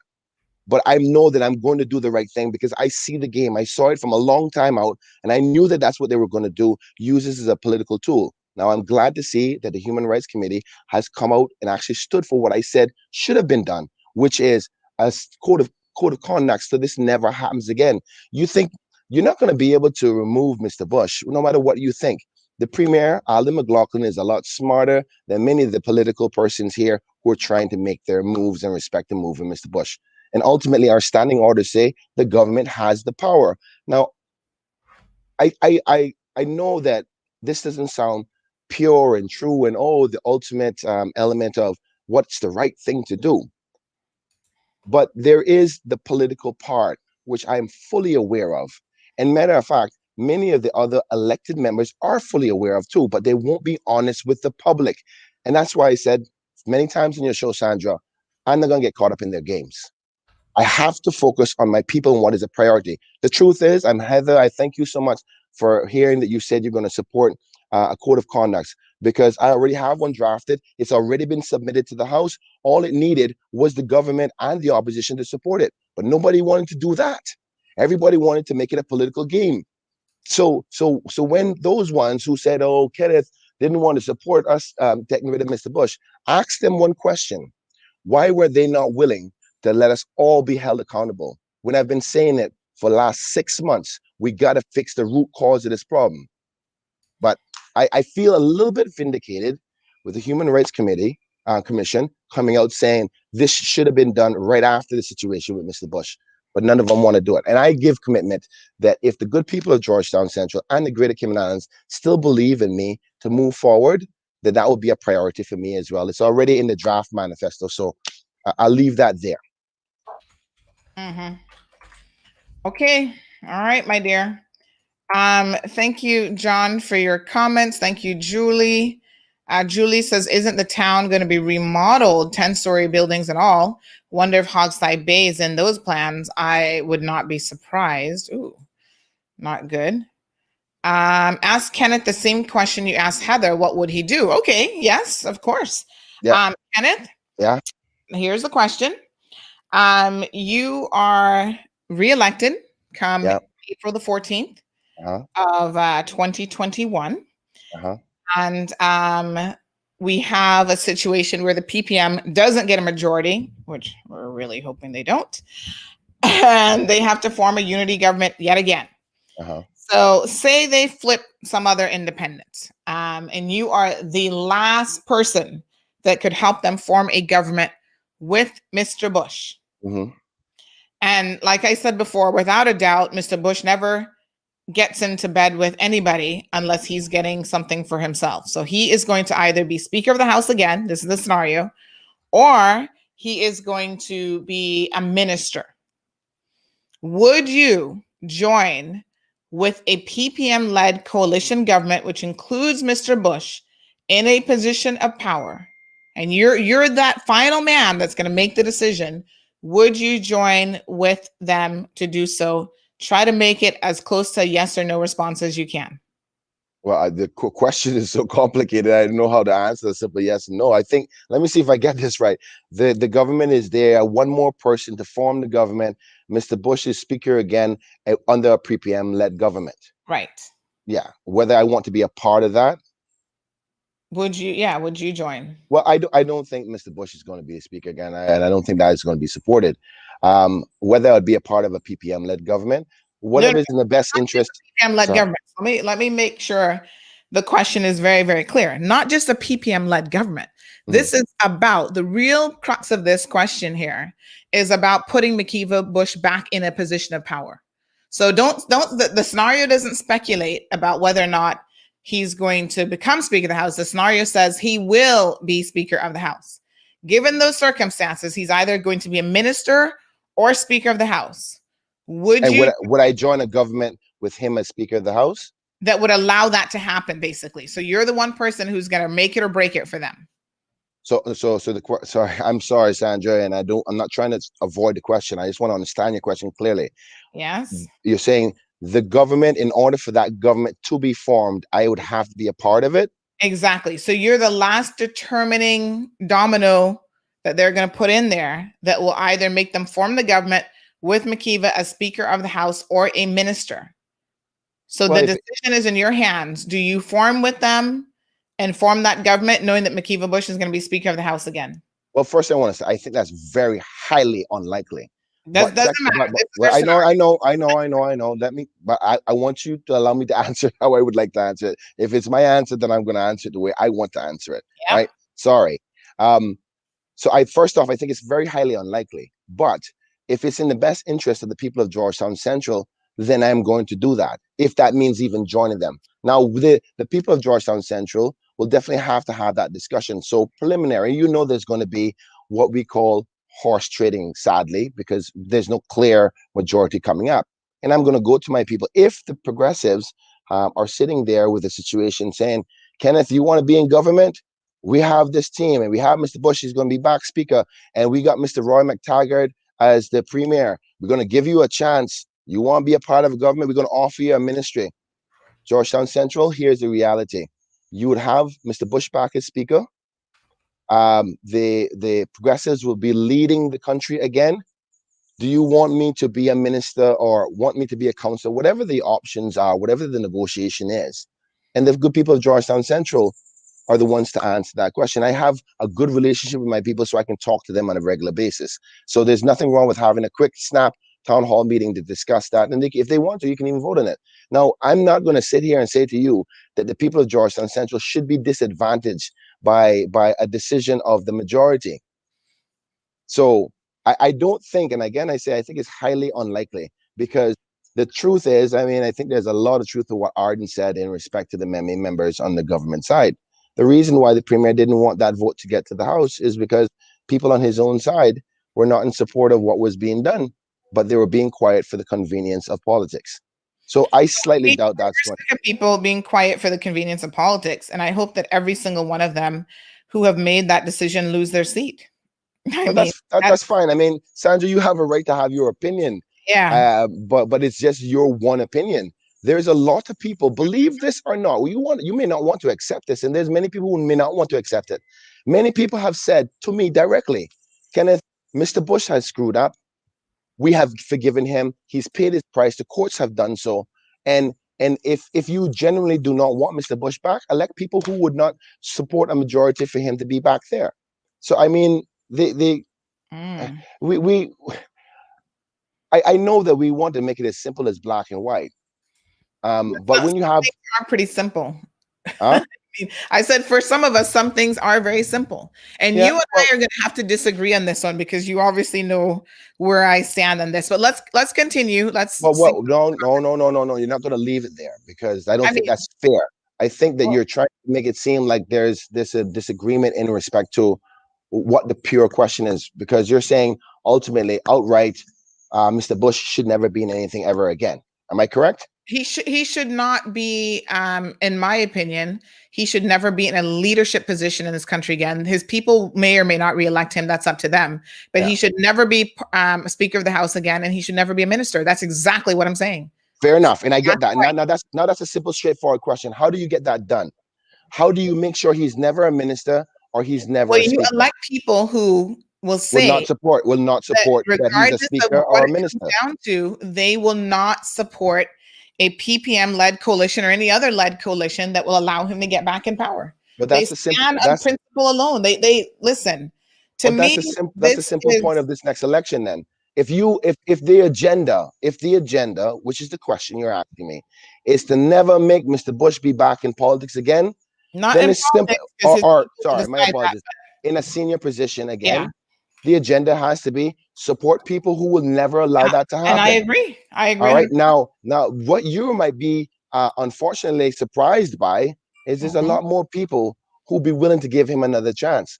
Well, And that's a sad reality that many of us do not want to face, because we are a very forgiving society, and we are people who believe in what he has done before.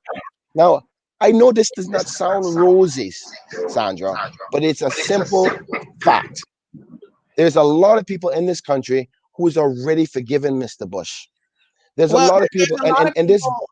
Let me say this: there's a lot yeah, of people in this country who also believe Mr. Bush's version of the story, despite not even for themselves having seen that's the true. That's evidence. true. That's true. So That's true. it's easy to forgive someone when you believe their lies. It's easy to forgive someone when you've never seen the video that I saw with my own 4 eyes. Did you get the video So yet? I'm still waiting on the video. I am still, listen, the minute we can get that video, we're going to drop it like it's hot. Because I am personally insulted by people, and I saw someone at the car wash the other day who started down that line, a staunch PPM supporter. Well, this woman attacked him first. I said, listen, I was not cutting my words. I said, stop what you're saying to me right now, because you are insulting me as a woman. You are insulting me as a Caymanian, and you're also insulting me on an intellectual level, because I saw the video. No one assaulted Mr. Bush. That is black and white, folks. That's not hearsay. That's not maybe she did and we never saw it. We saw all 20-something minutes of this video, not once, but twice. This woman did not assault Mr. Bush. And in fact, it took some 5 people in the end to pull him off of her. So for me, there is no, everything he could have been Jesus walking this earth before, all the wonderful things that he did. That's great. Well, but in a moment, you can negate all of your good deeds in life by just doing the wrong thing. And there is a tough lesson in that. No doubt. No, Sandra, you are 100% correct. But I tell you what, I am not going to be allow happen is be crucified for somebody else's actions. Mr. Bush knew what he did was wrong. Everybody knows that. Yeah, but no one is crucifying you. Just to be clear, no one is crucifying you. Oh, yes, you are. Yes, there is a crucifixion. I think people are crucifying you for not taking a more direct, opinion on it. Like people feel that what you're crucifying me for is because I don't agree necessarily with your concept in its entirety. Okay. Now, one thing about democracy, which I stand for firmly, which is there is more than one view, Sandra. There is your view, and then there is another group of people. What do I tell my people in Georgetown Central who go, well, Kenneth, Mr. Bush has done a lot for this country. He's done wrong. Don't crucify him, but don't put him back as speaker. Well, I don't know. So what I'm saying, let me finish. You get the show every day to beat and say, listen, he has to go. I'm saying, if you want to know what my position is, I talk to my people first. I'm not a politician. Many of them go out there and do what they think they want to do. I do what my people direct me to do. Now, don't you not think for 1 second that I haven't canvassed my people of Georgetown Central and say, boy, Mr. Bush messed up on this one. How you feel about it? You don't think that I would have done that? I did that many times. I still continue to do it. And my people became onions. And Miss Heather, tell me if I'm wrong or if I'm right here. How many people do you think have said, listen, the man is wrong, but he did 30 years of service. Let's see how if he truly forgave himself and the courts gave him his punishment. There's some of us who are threshold level is just not enough. They said, nah, that's enough for me. But there's some other people go, well, boy, I understand he did his time, so to speak, right? So it's not only one view here to be represented. Okay. Well, let's hear what people are saying. My humble opinion, is I do not think that there's, of the 19 that will be elected, that there will be a majority who would ever support Mr. Bush to be speaker again. That's my humble opinion. Okay. So last time, that's why the independents weren't able to form a government, because it is my understanding that they refused to put Mr. Bush back in a position of power, because every time he gets in a position of power, he manages to screw up in his lengthy political career. So Carolina says, please change the title of this segment to Self-Preservation Tuesday. Sue says, unbelievable. Carolina says it's not an either or situation, it's both. And in this instance, your lack of action protected a perpetrator, plain and simple. Having had stood up for the right thing in the past is not sufficient. And the right to end gender-based violence is a commitment one has to make at every turn. El Rey says, yes, Kenneth, code of conduct definitely needed to be to hold MPs accountable. Eden says 100%. The fact remains that Max skated with no jail time and no professional censoring. He couldn't behave like this and keep a job at Burger King, but you keep the speaker's seat. Shameful. Eden says, we all agree that a code of conduct is needed. That's obvious. Good to know you plan to sign. But how do we keep the political players and start dealing with real solutions for our people? Yep. El Rey says, don't buy that, Kenneth. Bush hasn't paid the price of his actions. Nancy says, fully agree, Sandra. Bush needs to fall away. Nancy says he was given another chance after his arrest in the States, which disappeared because of a settlement. Let's be very clear. Howard says he ain't lying, laughing out loud. So it looks like Howard is one person that's agreeing with what Kenneth is saying. Carolina says, why are you calling this a sad reality when you're one of those people? El Rey says too many chances have been given. Let's see who else we've got weighing in. Elizabeth says, I think this is a Kenneth show. Unfortunately, he's sitting on the fence. Remember, Heather is part of the show. Well, Heather has answered the question, and she's made her position very, very clear. She has said unequivocally on the same question that she would not be part of any coalition that sought to put Mr. Bush back in power. There's a lot of speculation, and to be fair to Kenneth, he has said, as well as the premier, has said, listen, had this gone to a vote, we don't know how people would have voted in the legislature. And he speculated that some persons who actually signed would have flipped and voted to keep Mr. Bush and, voted not in favor of a vote of no confidence. Well, the premier can say anything because we will never know, thanks to him calling an early election. We will never know, and we will never have the opportunity to hold every member of parliament accountable with an actual yes, no, or abstention that will go down in the record books as part of the official Hansards. So the premier can say, in the world of politics, he can speculate about anything. Now, maybe because he has, according to him and his people, as well as others, he has coached Alva Saku back into the fold of the progressives, as he said at a public meeting. Maybe he knew that Alva would have been one of those people switching. I don't know. I'm just speculating, not confirmation here. But at the end of the day, no one can say with certainty how anyone would have voted. We will never know. The things that we know is an unprovoked violent assault took place in February of last year.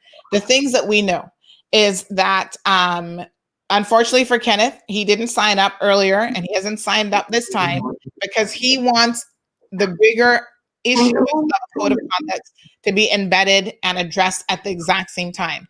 The things that we know, Barbara Connolly has not spoken up on this issue. Juliana O'Connolly has not spoken up on this issue. Tara Rivers, thankfully she's not running, has not spoken up on this issue. Mr. McTaggart issued some sort of a statement earlier on saying that he was not supportive of violence against women. But other than that, he's not spoken up on this issue. Joey Q has remained silent on this issue.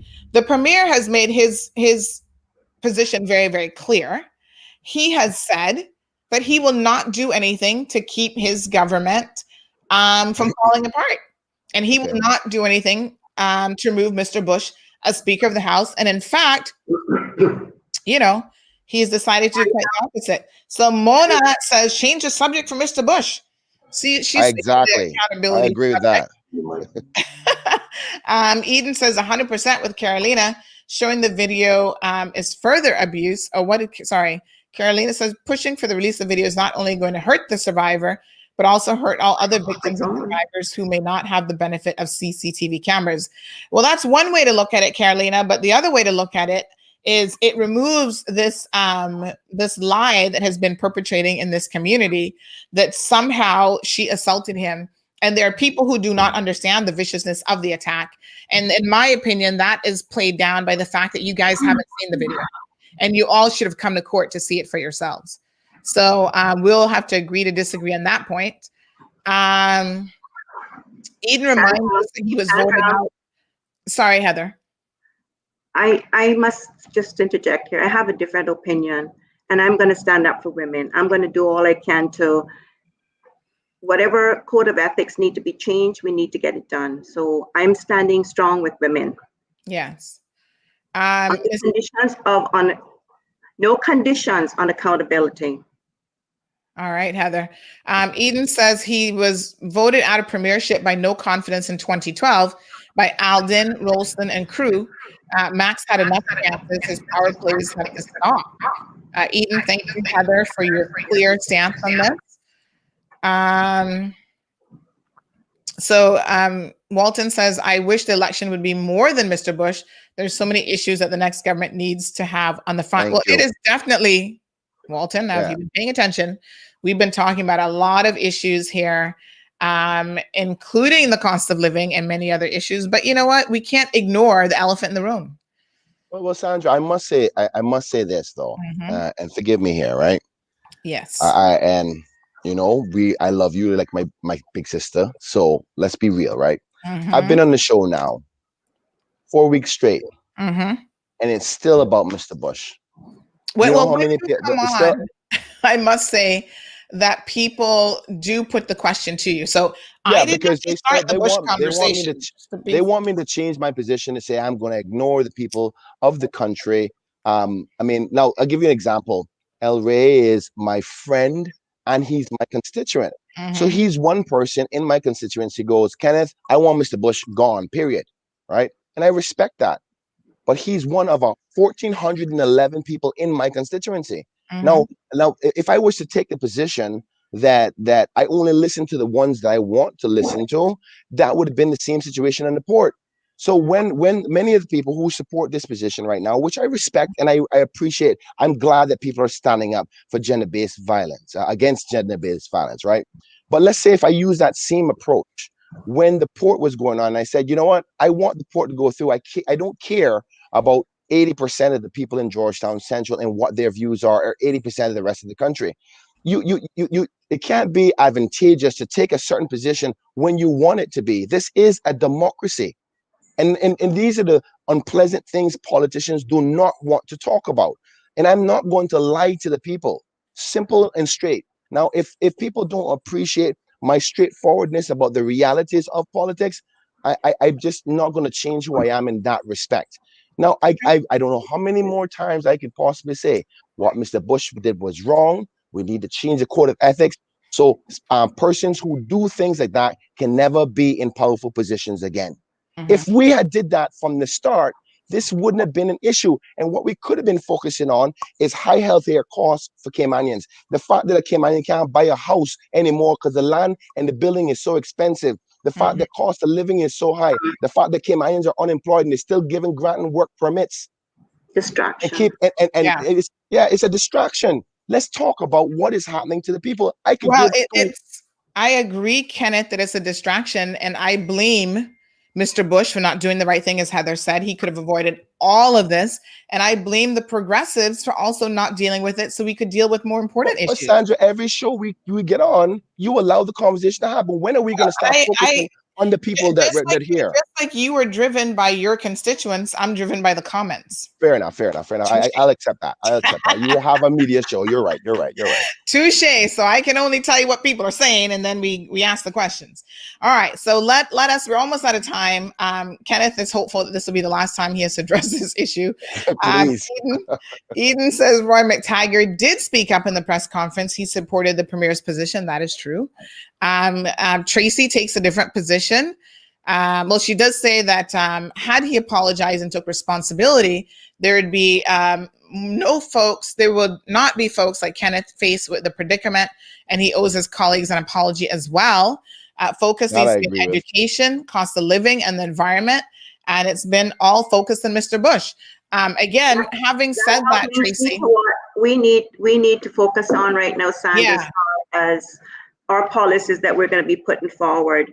And that's change Absolutely. law to put district councils in place. Yeah. And all all of that has to do with accountability of Yes. elected officials. And again, when Kenneth is on, people do hyper focus on this when it comes to him, because as someone just said in the WhatsApp comments, they said, "So Christ, this man is pissing me off with his fence riding. I'm annoyed. How do you have conditions on accountability?" Darlene says, "Thank you, Heather. You have a mind of your own. Kenneth, you're not there to have your people tell you what to do. You're there to help." Listen to what she says. "You're there to help your people understand the issue. And what would your answer be?" She puts that in caps. "Would you do what your people want? You're just protecting your seat." That's Darlene's opinion. No. I apologize. Let me address that right now. Mm-hmm. This goes down to the fundamentals of decision making. Right. I'm going to tell everybody publicly how I feel about the same-sex decision. I'm a Christian, and I believe that persons of the same sex should have the right to do what they choose to do. Right. You know what my decision was on the Mhm. floor of the House. This is the first time I'm talking about this, right? Mhm. Many people knew how I felt of it. I'm more progressive. I'm a progressive Christian, right? I believe Mhm. they have the right. They have their own relationship with God. But I'm never going to mistake my responsibility to the people I represent with my personal view.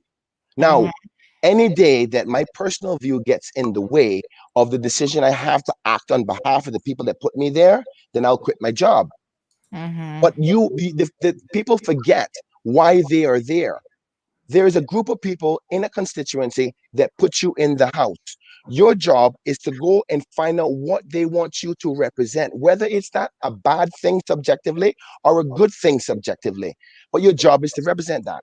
So what people say when they say that is, "Oh, Kenneth, even though the people want you to support the port, don't support the port, regardless of what they say." I don't believe in that. My people are the people that I represent. And if they say to me, "Kenneth, I want to pluck chickens to death every Saturday in town," then that's what I'm going to stand for. And if I don't like plucking chickens every Saturday in town, I'm going to say, "I'm sorry, I quit my job, because what you want me to do is no longer what I'm willing to do." There is a difference. So to say that, of course, I agree with the part of the comment that says it's your job to guide them and explain to them the facts. I agree with that.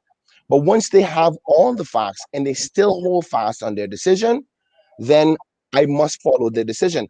You remember the video I did about the same-sex part, and I said, "Listen, if we don't support this, the governor can step in, and this can be forced on us basically, or we would have to go independent." People almost ate me alive for being honest with my people. And I did so. My people still chose to say they didn't want it in my constituency. And then again, I was the one person who made the difference of the vote, because I was the last vote in the House, right? And it was perceived as I stopped the same-sex marriage situation. My people told me what to do, and I'm not going to go away from what my people direct me to do.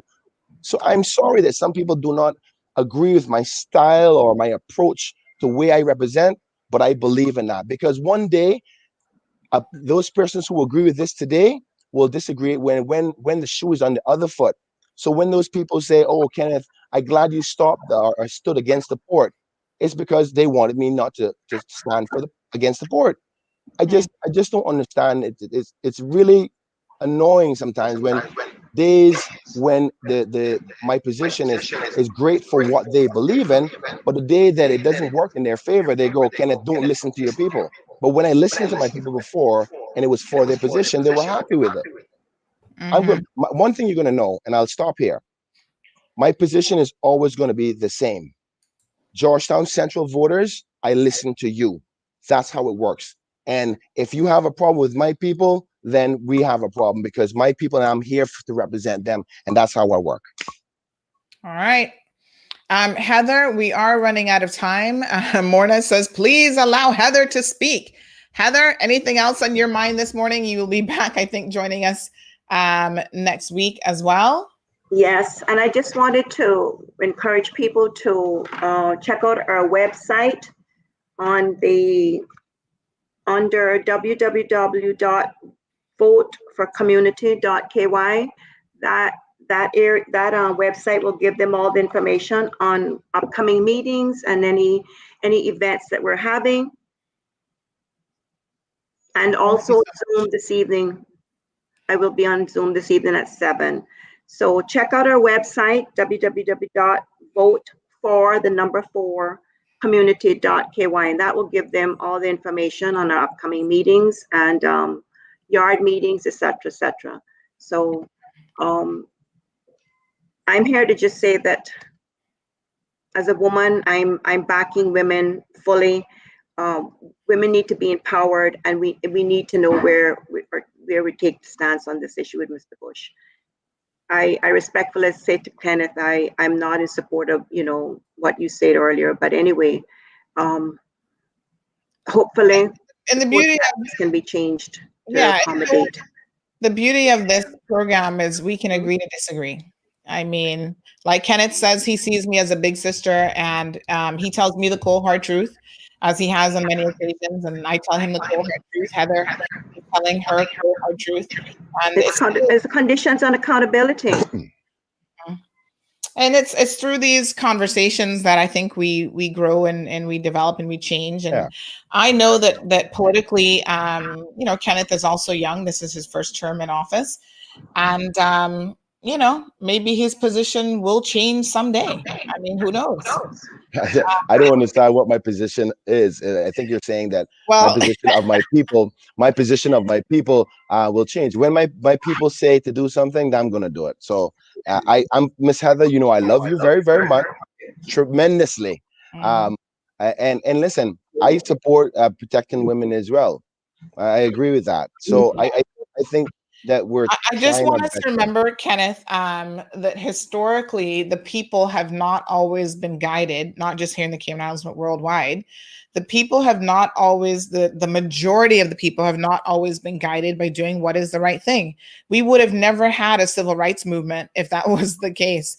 We would have never had a Martin Luther King Jr. who got up and spoke against the will of the American people, which was to keep. And they changed the laws. They changed the law to not allow racism. Change. It started with people like, Martin Luther King saying this is wrong. I don't care how many. The African Americans are not the majority in the States, and I don't care how many people say that this is based on the Bible. This is right, and this is what we should do. It is still wrong. And I think that there's some things in life that when you are passionate, you understand that there's a clear delineation between wrong and right. And there's a path that you have to take in order to get there. So we agree completely with legislative changes. But before we can get to legislative changes, we have to be prepared to publicly say to Mr. Bush, as Heather has said, with all due respect, sir, you're wrong. What you did was wrong. You should have stepped aside. All of these things, and we support in principle a higher level of accountability. And, if that has to be, I think, the final word on the McKeeva Bush situation, then it is what it is. Folks, it's very crystal clear. There are elections that are won and lost on not always the most important of issues, but the issue of politicians and accountability overrides everything else. We're trying to fix housing. We're trying to fix the cost of living. We're trying to fix healthcare and insurance for the elderly and all these other things. But if we're not electing the right people to begin with, if we are electing people, honestly, who will be going into the LA and continue to have these issues every time they get in, that override what the country should be focused on. Look at the amount of time, not just that we, here in this program have spent discussing this issue and discussing Mr. Bush. It is a distraction, but it is a distraction of his own making and of the making of the majority members of unity government in the Legislative Assembly. Agreed. So we have to discuss it. And we're not going to take blame for having to discuss this. We as a country should have never been put in this position, first by Mr. Bush, and then secondly by the unity government. Agreed. It is what it is. So what we now have to do come April the 14th is elect people who understand that. And I just want to say that I want to say is obviously one of those people. Thank you, Not Sandra. a doubt. I haven't heard from Malcolm, and Malcolm's a sweet young man, but I haven't heard from you, Malcolm. I haven't heard from you in any issue, this or any other issue. Gina Williams, where are you? Right? We need people in this community. I'm just going to mute you for a second, Heather. We need people in this community who are willing to speak out on all issues impacting the people of this country. And as a woman with a single daughter, I will not be having any more children. It is very, very important that I know that she will be growing up in a community where we respect others and we will not be perpetrating violence against especially young women, and even worse, more egregious in the workplace. Heather? Yeah. So just a reminder about Heather's Zoom meeting. Morna and others, we are going to, just give me 1 second, actually. I might have the link here available for you guys. So Heather will be having a Zoom session this evening. At 7, yes. Yes, at 7:30 or 7? 7 p.m. I think it is. 7 p.m. Okay, let me just see if I can find the Zoom link, and I'm going to share it in the comment section. The link, so folks, Sandra, the link is on the website. The link is on the website. Okay. All right, so you guys can check out the link website. Is on the website, yes. All right, wonderful. And I think there is a code as well to join. Once you touch the link, it'll come up. The code will come up. Okay. Miss Heather, am I allowed to come to the Zoom meeting? Of course, Kenneth. Okay. I just want to make sure. I don't want to get anybody. Trust me, this. No, as a woman, I'm just speaking my heart. I'm just speaking from my heart. You know, you can watch. You know, we can't allow this. If we allowed somebody in that position to do this and get away with it, you know, it's not sending a very good message, and I'm not going to tolerate it, honestly. All right, folks, I'm going to put the meeting ID and the Zoom link here in the comment section. So please share that. And also, I do have an important announcement to make. Let me just pull this up really quick. Ty said, can't wait for Wednesdays. Honey child, things are hot these days here on the Cold Hard Truth. So yes, Wednesday tomorrow. Next week, we do have a candidate who will be joining us Tuesday and Thursday, post-nomination day, who are announcing their candidacy against Mr. Bush. So if you live in West Bay and you want an option, there is an option that is coming, folks. So you got to pay attention. Just a quick note here. We have a reminder for all candidates.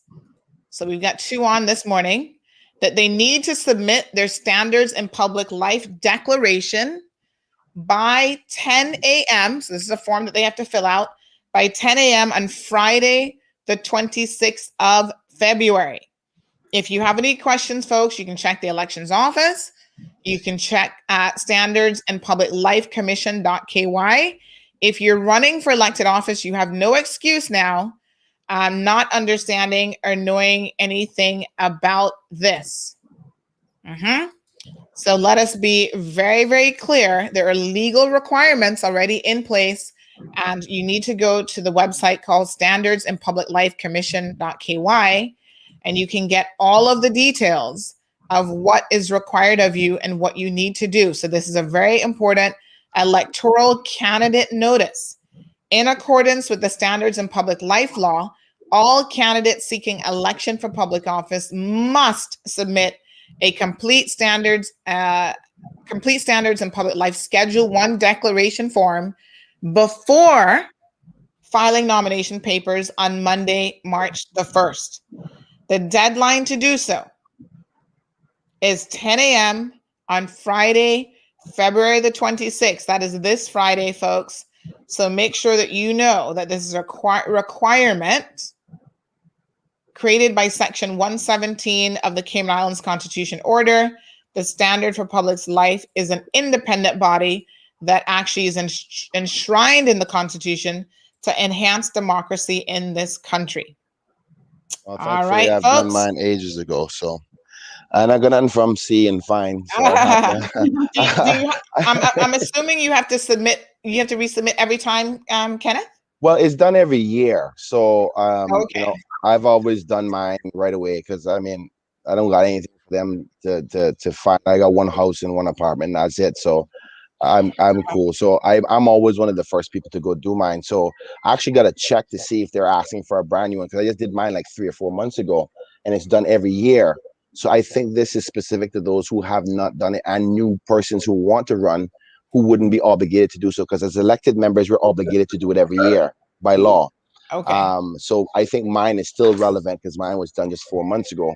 But I'm Yeah. going to Well, double check that because double check, folks. We don't want any of you to run afoul of the law because you probably end up in jail. yeah. Heather, we're going to give you the final word on the show this morning. Kenneth, thank you so much. And again, Thank you so much. congratulations Thank you. And on Heather, thank you so much for being on the show. And I wish you luck with your meeting tonight. God bless you. Sandra, thank you so much. And to your listening audience, I appreciate it. And I do stand for women in this country. All right. God bless. Have a good day. Okay, so Eden says, I wish Sandy had only one person on at a time. Well, we do kind of plan it that way, and Heather did come on first before Kenneth. But, you know, we always invite people to kind of stay on. The first person who came on, we do invite them to stay on so that they can continue engaging in the conversation. Obviously, if they wanted to leave, they could leave as well. But yes, we kind of do separate them. But the first person out. So by the way, tomorrow morning, we're going to flip it a little bit because normally Raul is the first person who's on the program. And then he ends up staying with Catherine. We're going to flip it and have Catherine come on first. And then Raul would join her for the second half. And of course, if Catherine wanted to leave during the second half, she could do that. So just to kind of explain the format of how we're doing things, because I'm very much aware now that, you know, people are here. And one of the things that I always tried to really impress upon persons interested in political office, start early, because the difficulty is there's a finite amount of time. There's only 5 days in a week that we do a morning show for 2 hours. We always go into overtime, but nobody's counting here. And at the end of the day, you know, you're supposed to be getting half an hour, but we've been very, very liberal with that. But people who started from a year ago, you know, Alric has been on by himself and been, you know, answering questions, talking about issues, and he's had that opportunity. So that is certainly the position when you start earlier. Heather. I just want to end by saying, Sandra, thank you very much for having me on the show. Serving my community is a passion of mine, and it's a joy and a contentment and a fulfillment at the end of the day. And you know, I haven't just come on board. I've been here for many, many years. People know what I do. It is, you know, serving them every day to the best of my ability. You know, if I have to stay after hours, I do. If I'm called out any time of the night to come do document because it's an emergency, I'm here. So I just want to say to people that I feel strongly about this election, and I ask each and every one of you that are going through the candidates to look at each candidate very carefully. You have to make a right choice on who you're choosing to be elected this year. It is critical that you just go through everyone, nitpick them, make sure they are committed, make sure they're caring, make sure that they're loyal, make sure that they're in it for the right reasons. Mr. Patton and I haven't just come on board. We've been here for all our life. We're born and raised in Savannah and Newlands. We know our people. We know what they need. We know what they, you know, they know us. And that's the important thing right now, that we get the word out that we're here to serve every day. Yeah, thank you so much. I'm asking people, place your X by my name and by Mr. Panton's name. And I wish all the people of Savannah and Newlands the best. And we live in a little community that everybody's running here. Everybody wants to live in this area. And we welcome everybody. And when they come to this area, they know they find safety, they find beauty. It's all about living together in a nice community where everyone helps the next one. We do our best, and it's a beautiful community. and we serve with all our hearts and souls. Thank you so much, Heather. Really appreciate that. Thank you too, Sandra, for taking the time with us this morning. And you have a I wonderful thank day. you. I'm looking forward to working together with you again. Yes, my dear. I think you're back on next week. I'll double check the schedule. But folks, listen, there are people who have booked out their session. So Heather is definitely going to be a regular leading right up until April the 14th. We've got they're organized as a team. So Ozzy has got his dates booked out. Wayne Panton has his dates. We do have other candidates who are now starting to say, "Oh yes, I have to come on. What dates are left?" Get it together, folks. Organize yourselves, because I always question, how can you run a country and run the people's business if on a personal level you can't even organize a campaign or get it together, right? So Thursday will be, of course, Mr. Alric Lindsay. Alric has been with us for a while. Alric actually has a meeting that's coming up on Thursday. So folks, if you want to hear more from Alric and his positions, please go out to his first public meeting. He's been doing a lot of door-to-door stuff, but now he's starting to have public meetings, including some in different, some people are doing like in a particular complex and that sort of thing. So do check that out. That is some additional election news for you.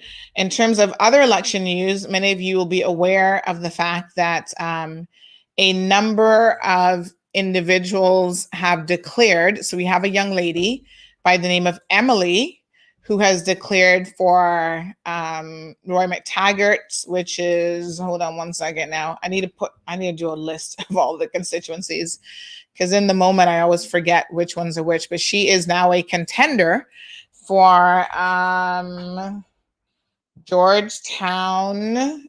Is it East? Hold on one second. I'm going to tell you. So Emily has come out. We do have an election 2021 segment to her website. We are launching, folks, an election website, waiting on the developers, possibly today. I will let you guys know. Yes, Morna, we will be covering Alric's meeting live. So Emily Ducoux is a young lady who's running for Georgetown East as an independent candidate. So make sure that you know that all of your election news can be found in our election section. So we haven't really heard from Emily yet in terms of her coming on the program, but certainly if she comes on, we can find out more about what she has to say. But I've just stuck the link in there, and you can see what she says about wanting to be a voice for the voiceless.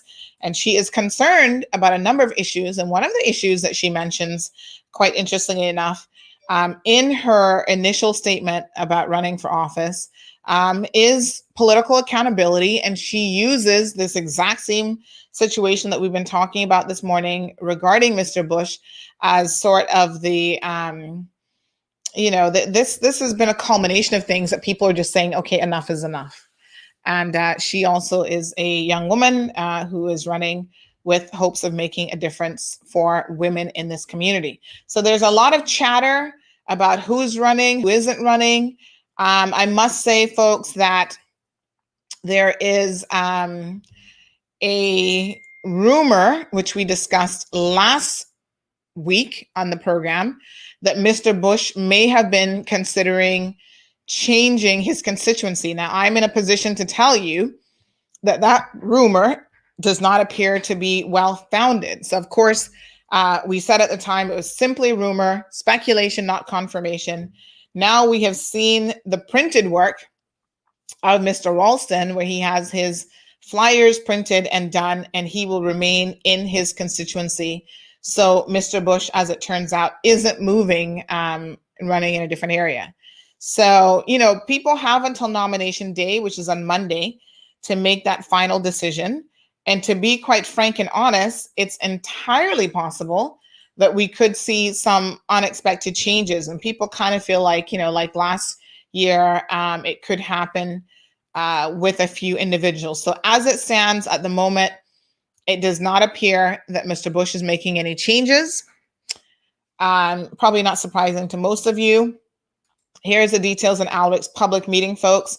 So it is going to be Thursday, February the 25th from 7:30 until 9:30 at Surfers Paradise, which is right across from, I think if you park in the area of the South Sound Community Center, you'll see exactly where to go. There'll be a number of issues that he's going to be talking about. Accountable leadership, not just for Georgetown South, where he's running, but for the entire country, I'm sure.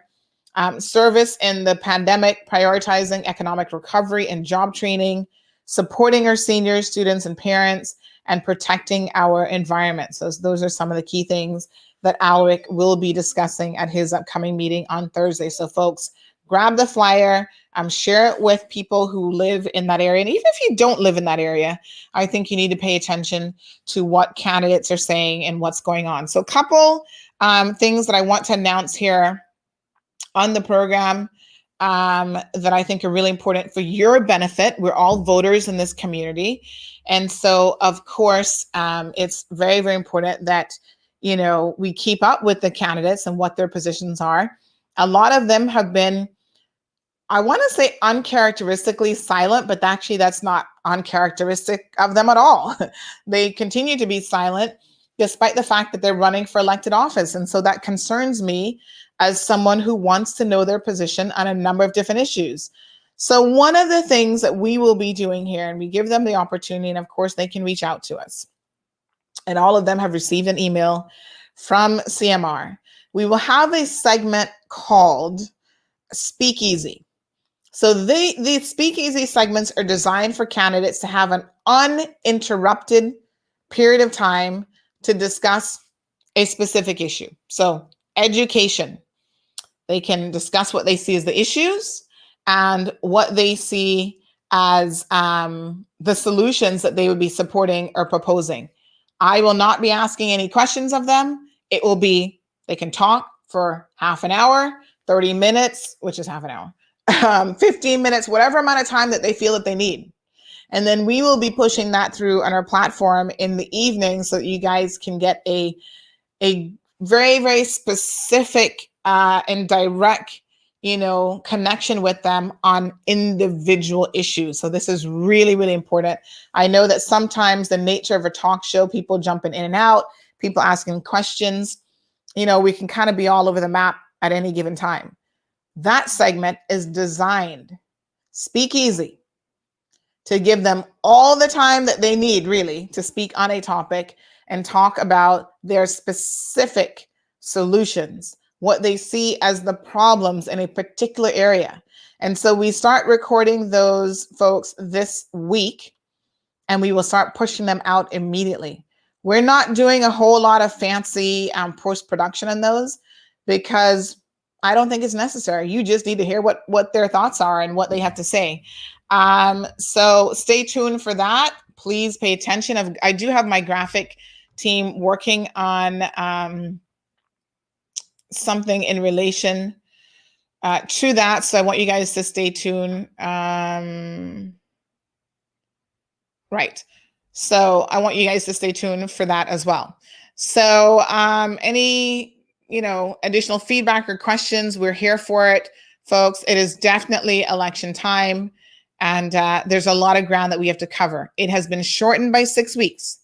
The premier has purposely shortened it by 6 weeks so that there's some candidates who may not even be able to run now as a result of that.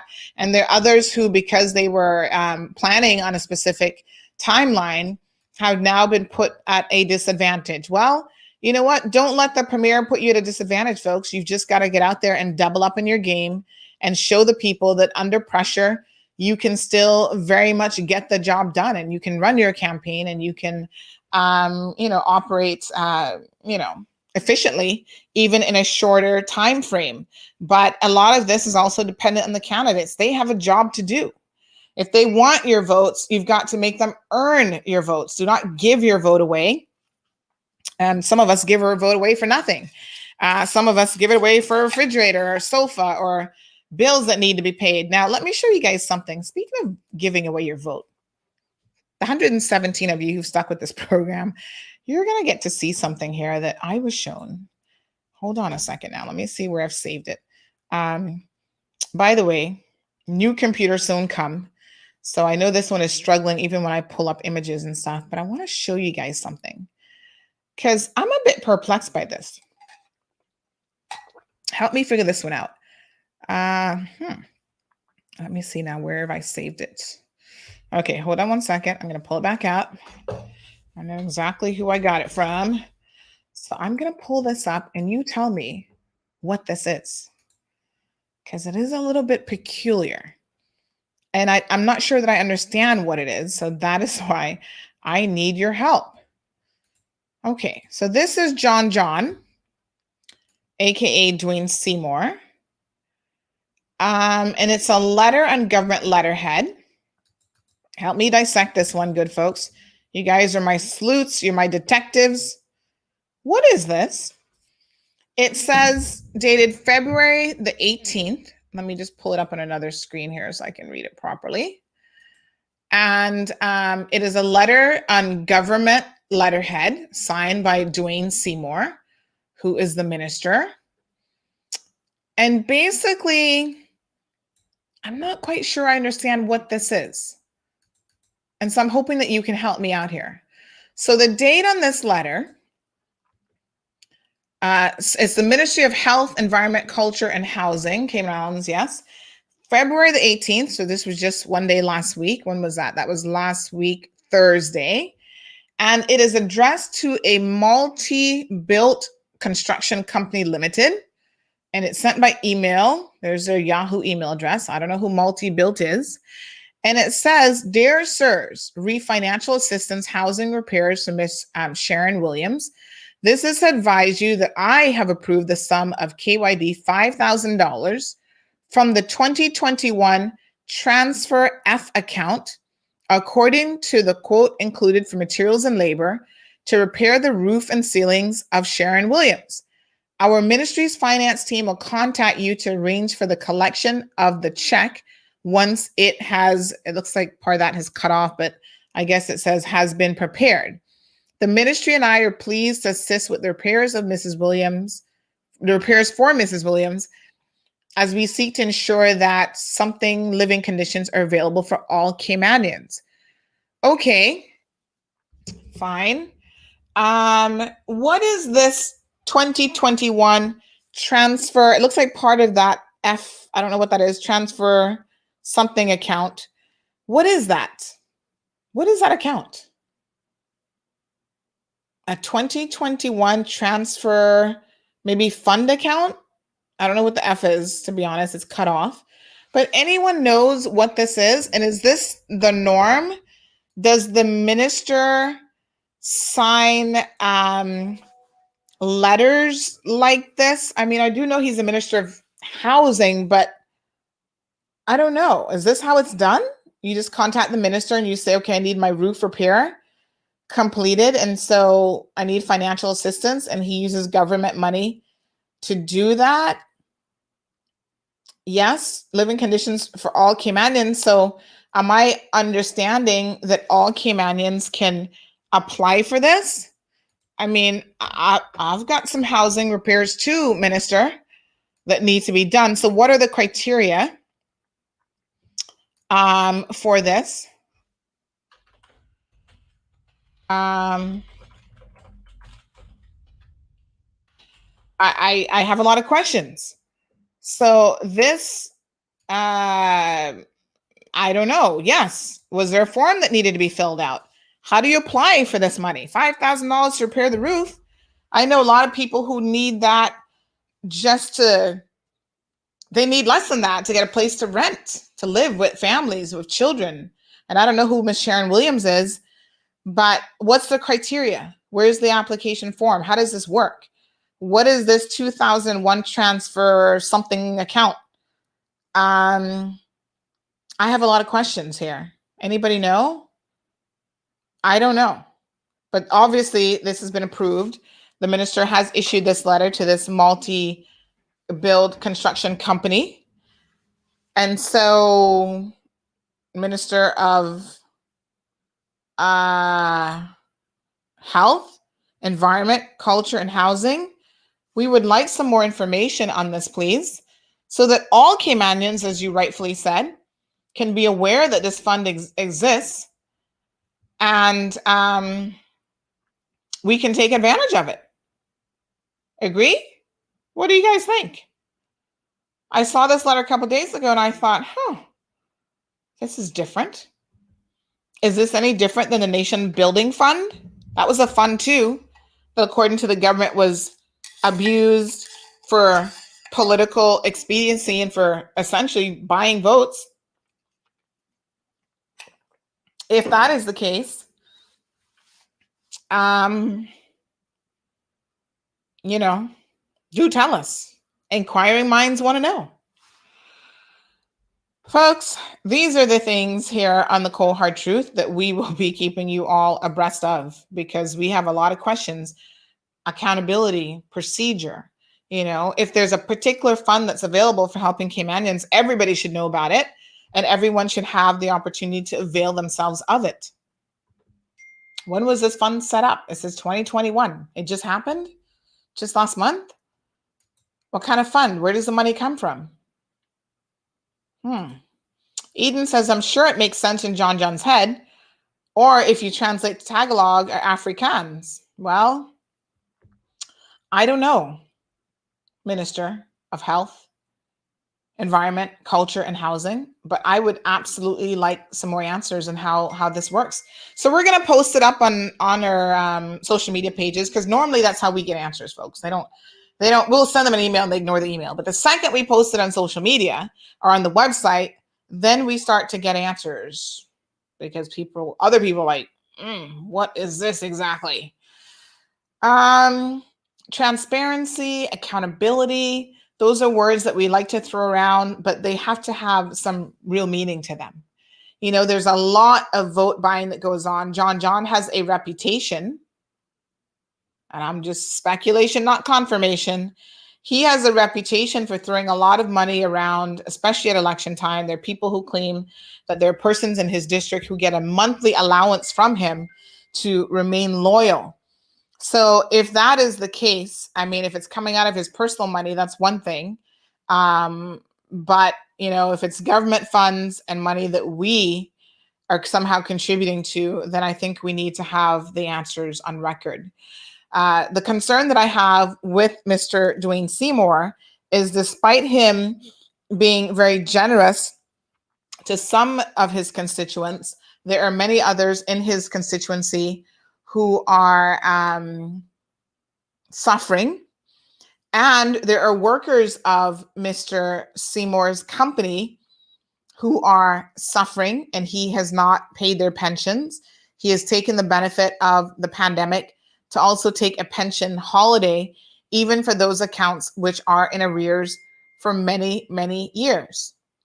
Now, folks, let me address something else in relation to the election. As Kenneth would say, playing of political games, because this is very, very important. Here on CMR, we are here as a news resource, and people bring me all kind of news.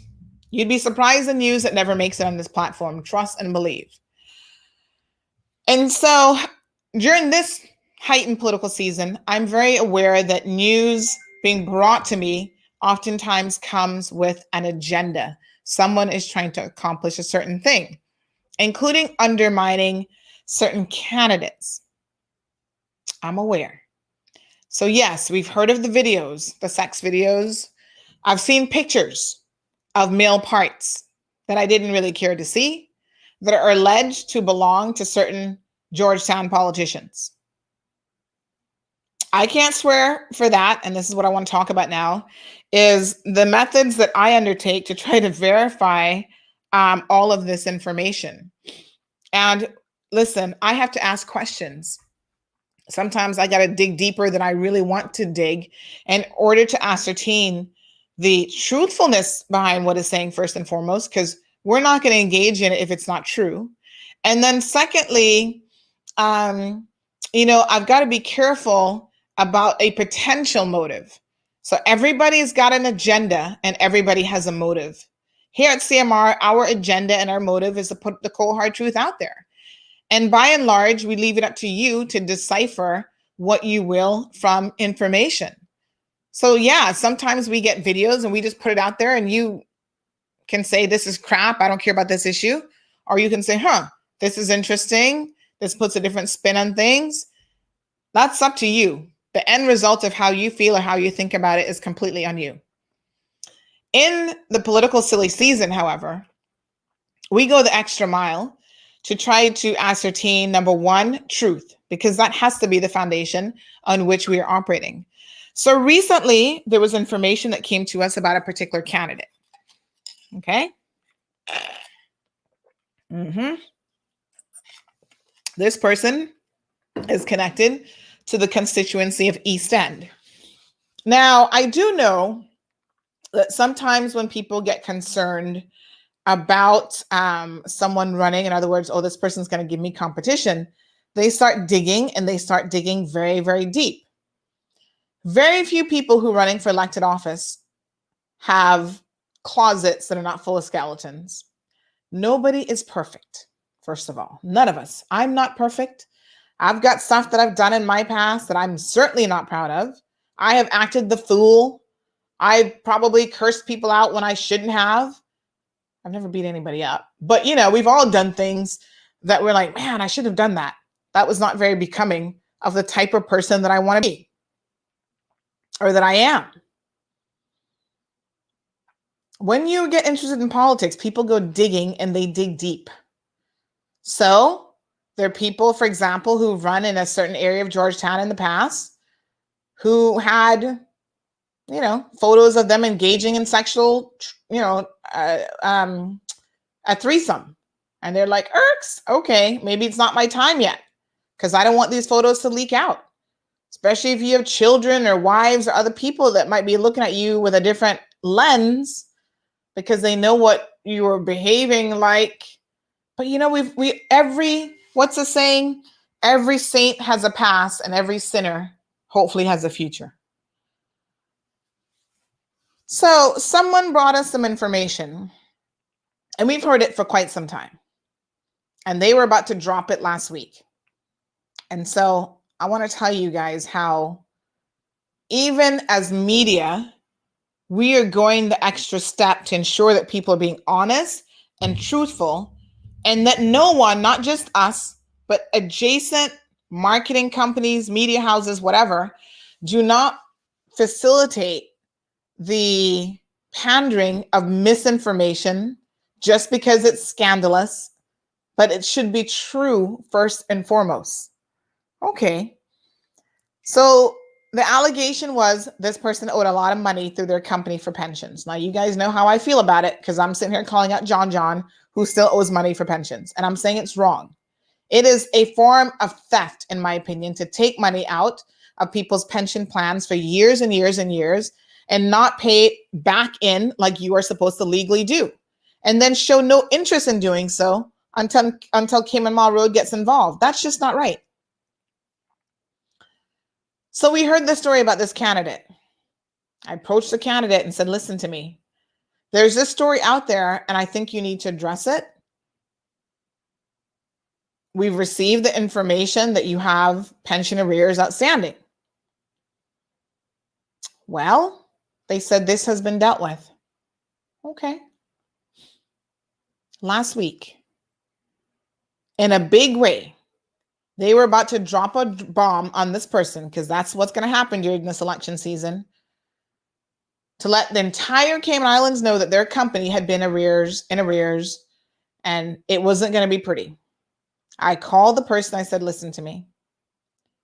You need to come and see me and bring whatever evidence you claim you have that this is no longer a live issue. Because once this is dropped in the public domain, one of the things that CMR does is we keep our ears to the ground and we tell you what's happening in the world of social media, what's trending, what's happening in the political world, the whole 9 yards, the whole shebang.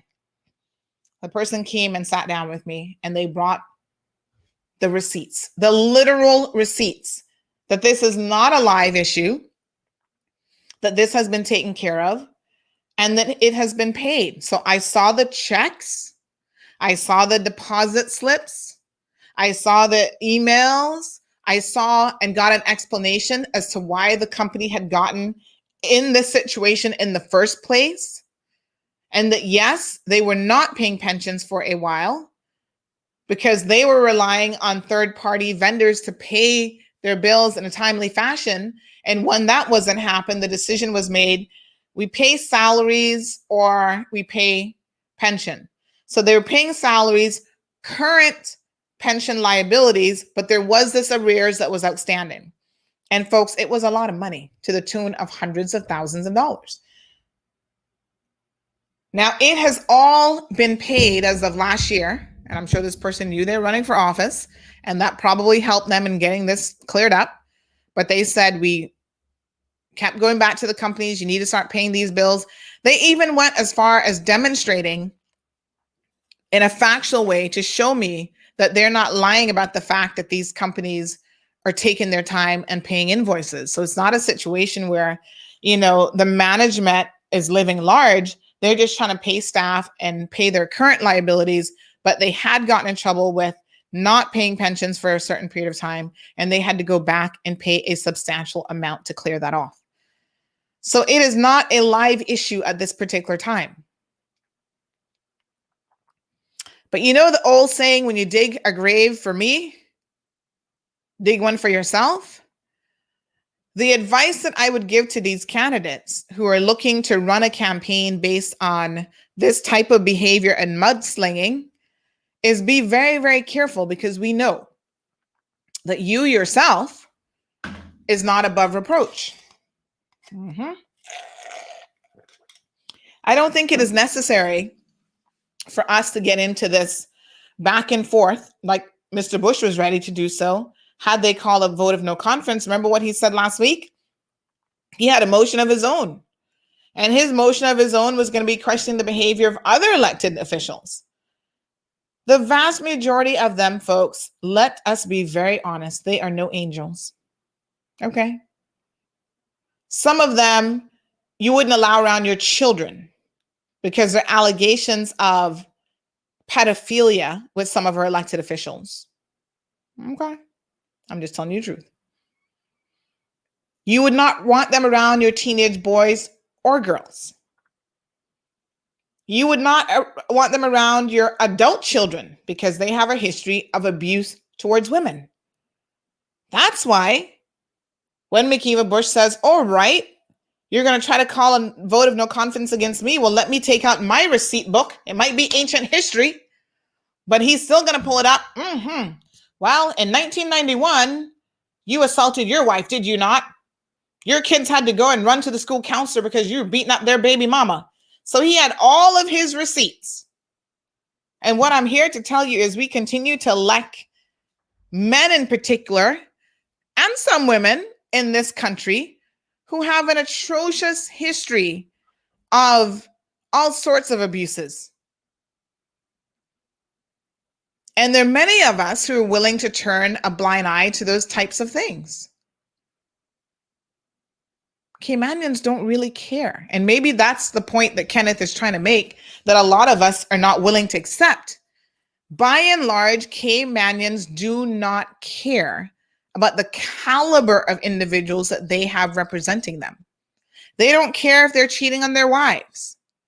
They don't care if they're cheating on their husbands. They don't care if they are wife beaters or child molesters. Caymanians, hear me good. Tracy says, let those without sin cast the first stone. That is true. But at the same time, should we not have some measures, like some standards? Because this comes back to the whole point of even the McKeeva Bush issue when we talk about political accountability. How can you have political accountability from individuals who have had none whatsoever, even in their personal and professional lives? They run shady businesses. They engage in shady business practices. Right? Not paying pensions, Dwayne Seymour. Take no accountability for it, Dwayne Seymour. Wives can allegedly breach COVID regulations and nothing happens. Folks, it is up to you. I have but one vote, right? And I will cast my vote wisely. And it is up to you to decide about what issues are important. Some of you say, I don't care about any of that. I just want them to talk about the issues. Well, okay. Let me give you an example of how you may want to think a little bit more beyond just someone talking about the issues. A lot of these candidates have got a golden tongue, as I like to call it, and they can get up and talk about issues out the wazoo. Well, I believe in education for Caymanians, and these are the policies we need to put in place, and I'm anti-port, and I'm da, da, da, da, da, da. And then when they get in there and they flip on you, and you go, but wait a minute. This person said all the right things. Oh, really? You know what had you fooled? Words can only go so far.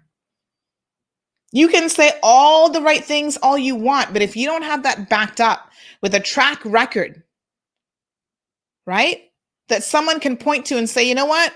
Yes, this person says what I want to hear, but they also, by their actions, represent that they are doing the right thing and they stand for what is right. You have to decide how much value am I going to, as a voter, put into the fact that someone has said that this is their position and this is what they're going to do, but they have, on the other hand, actions that do not mesh with that. Don't listen to just a person's words, but pay attention to their actions. And actions have to be consistent, folks. It's not something you just jump up once and do. That's what I'm telling you. Someone like a Wayne Panton and a Heather Bodden, their actions have spoken volumes over the past 4 years. They didn't start sulking when they did not get elected to office and go run and hide in the corner. They said, okay, the people have spoken. It was only by 15 votes in the case of Wayne Panton, but the people have spoken. I respect the electoral process. But guess what? I'm going to continue to work in my community. That's action.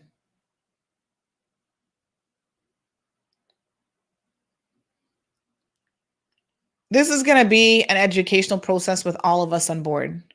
We will put the candidates to the test in this program. We're going to ask them the questions. We are also going to be, outside of what they say to us, looking at their track record and asking, as that song said, what have you done for me lately? What have you done for this country lately?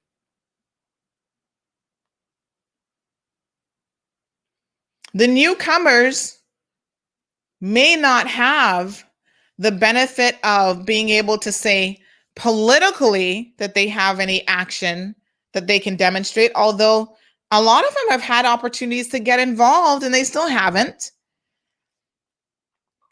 There has to be something beyond just words for them as well. We want to see, what have you done? Have you committed to yourself in terms of your own personal education and development? That's one thing that's good. Have you made commitments to volunteerism in your community? That's one thing that's important. Have you demonstrated that you're willing to support women in this community going out there marching? Like, you can't come to me talking about you stand for women's issues, and I've never heard you speak up about it. I've never seen you at a protest. I've never seen you say anything about this, but yeah, you're going to stand for women because you're a woman. Well, having a vajayjay makes you a woman, yes, but it doesn't mean that you are for women. And we need more than that. This is a time, folks, that we are done with the talking. We need the action now. And we should have seen a history of action in the past.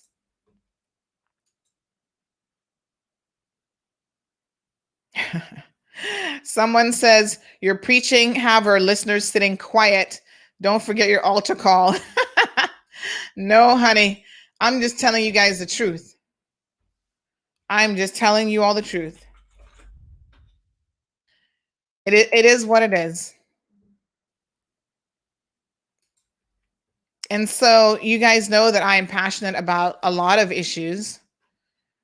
And the thing that I have to be passionate about right now is ensuring that we all stand for change. We complain that we want better.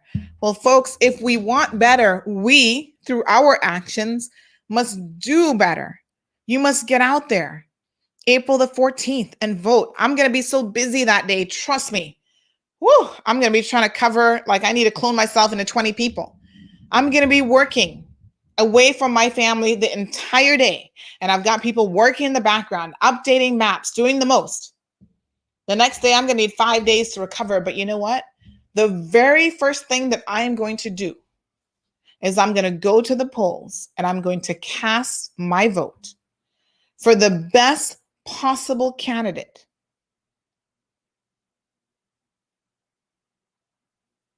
After having assessed everyone that's running. So far, I haven't heard of anybody running against Chris Saunders, to be honest. So that might be interesting. What is taking these people so long to come out? That's another thing that concerns me.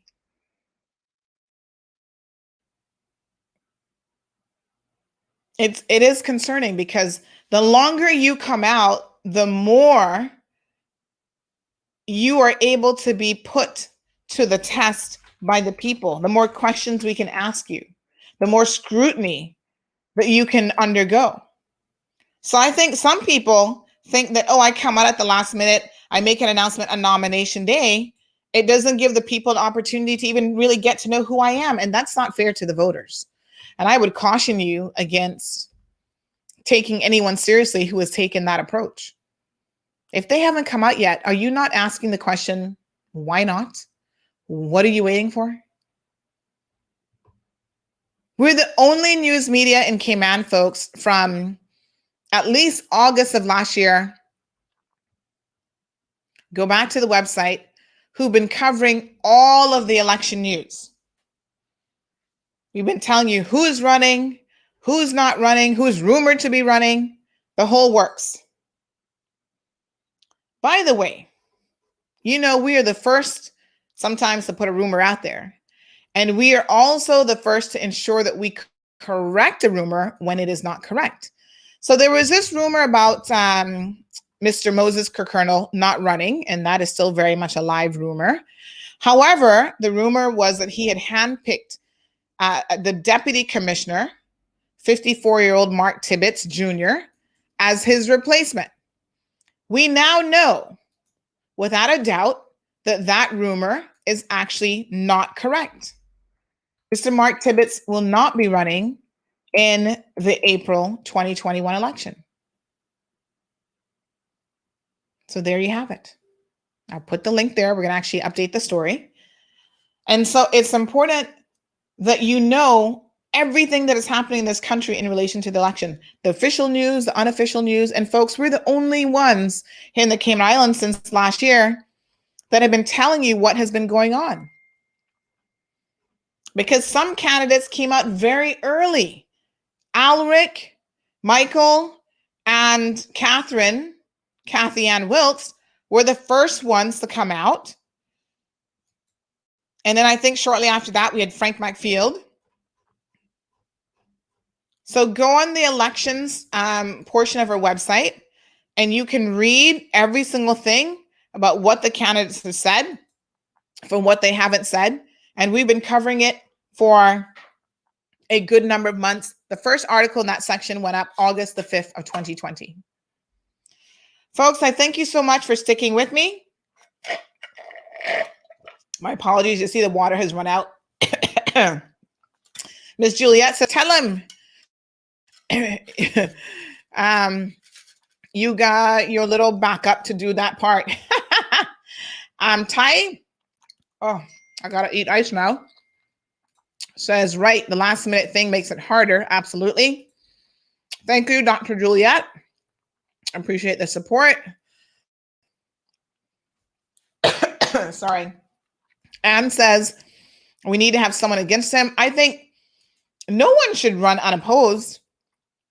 Everyone should have an option. Ty says, we want change, but I'm personally not willing to vote on someone that I know nothing about. Thank you, Ty. And that is the problem with people waiting until the 11th hour. It's like you got to be home by midnight, and 11:59 you're pushing metal to the pedal trying to get home. You've not given your voters enough time to get to know who you are. Now, having said that, Ty, to also be fair, a lot of the ones that are in there now, we know a lot about them. We know enough about them to almost go, I should take a chance and give somebody else an opportunity, because what's in there right now isn't performing. So it becomes a question of, and this is what the current government is banking on. You heard last week at Friday's press conference, I think it was, the premier said, I'm going to be running most likely coalition government, because he knows he doesn't really have the support of the people. But you should vote for us because we've been here. There's something wrong with that kind of logic. Just showing up and being there is not enough. We need you to do more than that. The salaries that you guys are getting paid each month, the money you're getting for constituency office, Mr. Premier, which you do not even have yourself. We need more. It's not enough. It is time that we stop settling as a country. We stop settling politically, personally, and in other ways. James says, drain the swamp. And I tend to agree. There's a lot of swamp draining that needs to go on. And if it means taking a chance on people, then so be it. I'm all for it. But you got to come with a little something to convince the people of this country. That's all I got, folks. I'm talked out. I want you guys to have a wonderful day. Thank you again, Dr. Juliet, James, Miss Anne, all of you who tuned into this morning's show. You continue to make this the most viewed morning show in the Cayman Islands. I really, really do appreciate your support. Those of you who've stepped up, even financially, and said, here's a little donation, girl. Go get your little studio computer sorted out. You have no idea how much that means to me. You know, we do have people that get paid here. I don't get a salary, but we do have people in the background who are working and doing their jobs to keep CMR alive and well. And I make sure that they get a little something. It's not a top salary, but it's a little something to help them out. And so I appreciate all of the support that we get. All of you who send us tips and questions, to send me a whole list of questions that he wants answered by way of a survey. So we're going to be putting those up. We try to accommodate as many of you with your requests as we can. Lost dogs, lost parrots, whatever. This is your community newspaper, folks, and we will continue to do that even during the election season. So big shout out to Renee. Renee is our regional correspondent, but as I'm busy doing a lot of election stuff, Renee has been keeping the fort down, even with a lot of the local news stories that you guys are reading. So big thanks to her and other team members, or IT and our tech team.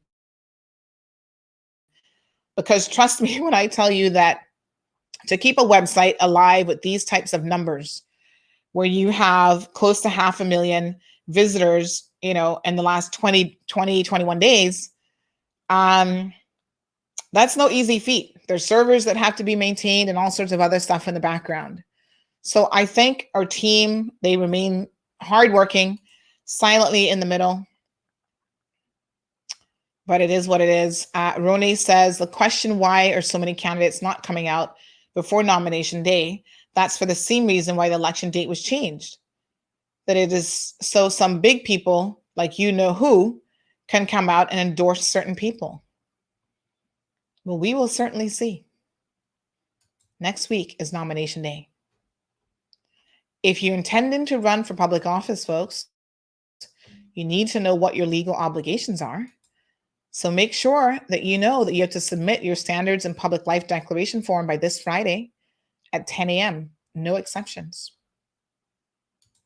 Thank you, Tracy. Absolutely. Big shout out to Renee. Folks, keep it locked here to Cayman Mall Road. Have a safe and super productive day. And we'll see you again tomorrow morning at 7:30.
Thank you for tuning in to another edition of The Cold Hard Truth. Make sure to check Facebook for showtimes and more information and the latest news at CaymanMarlRoad.com. Subscribe to our IG and Facebook pages to get the latest happenings.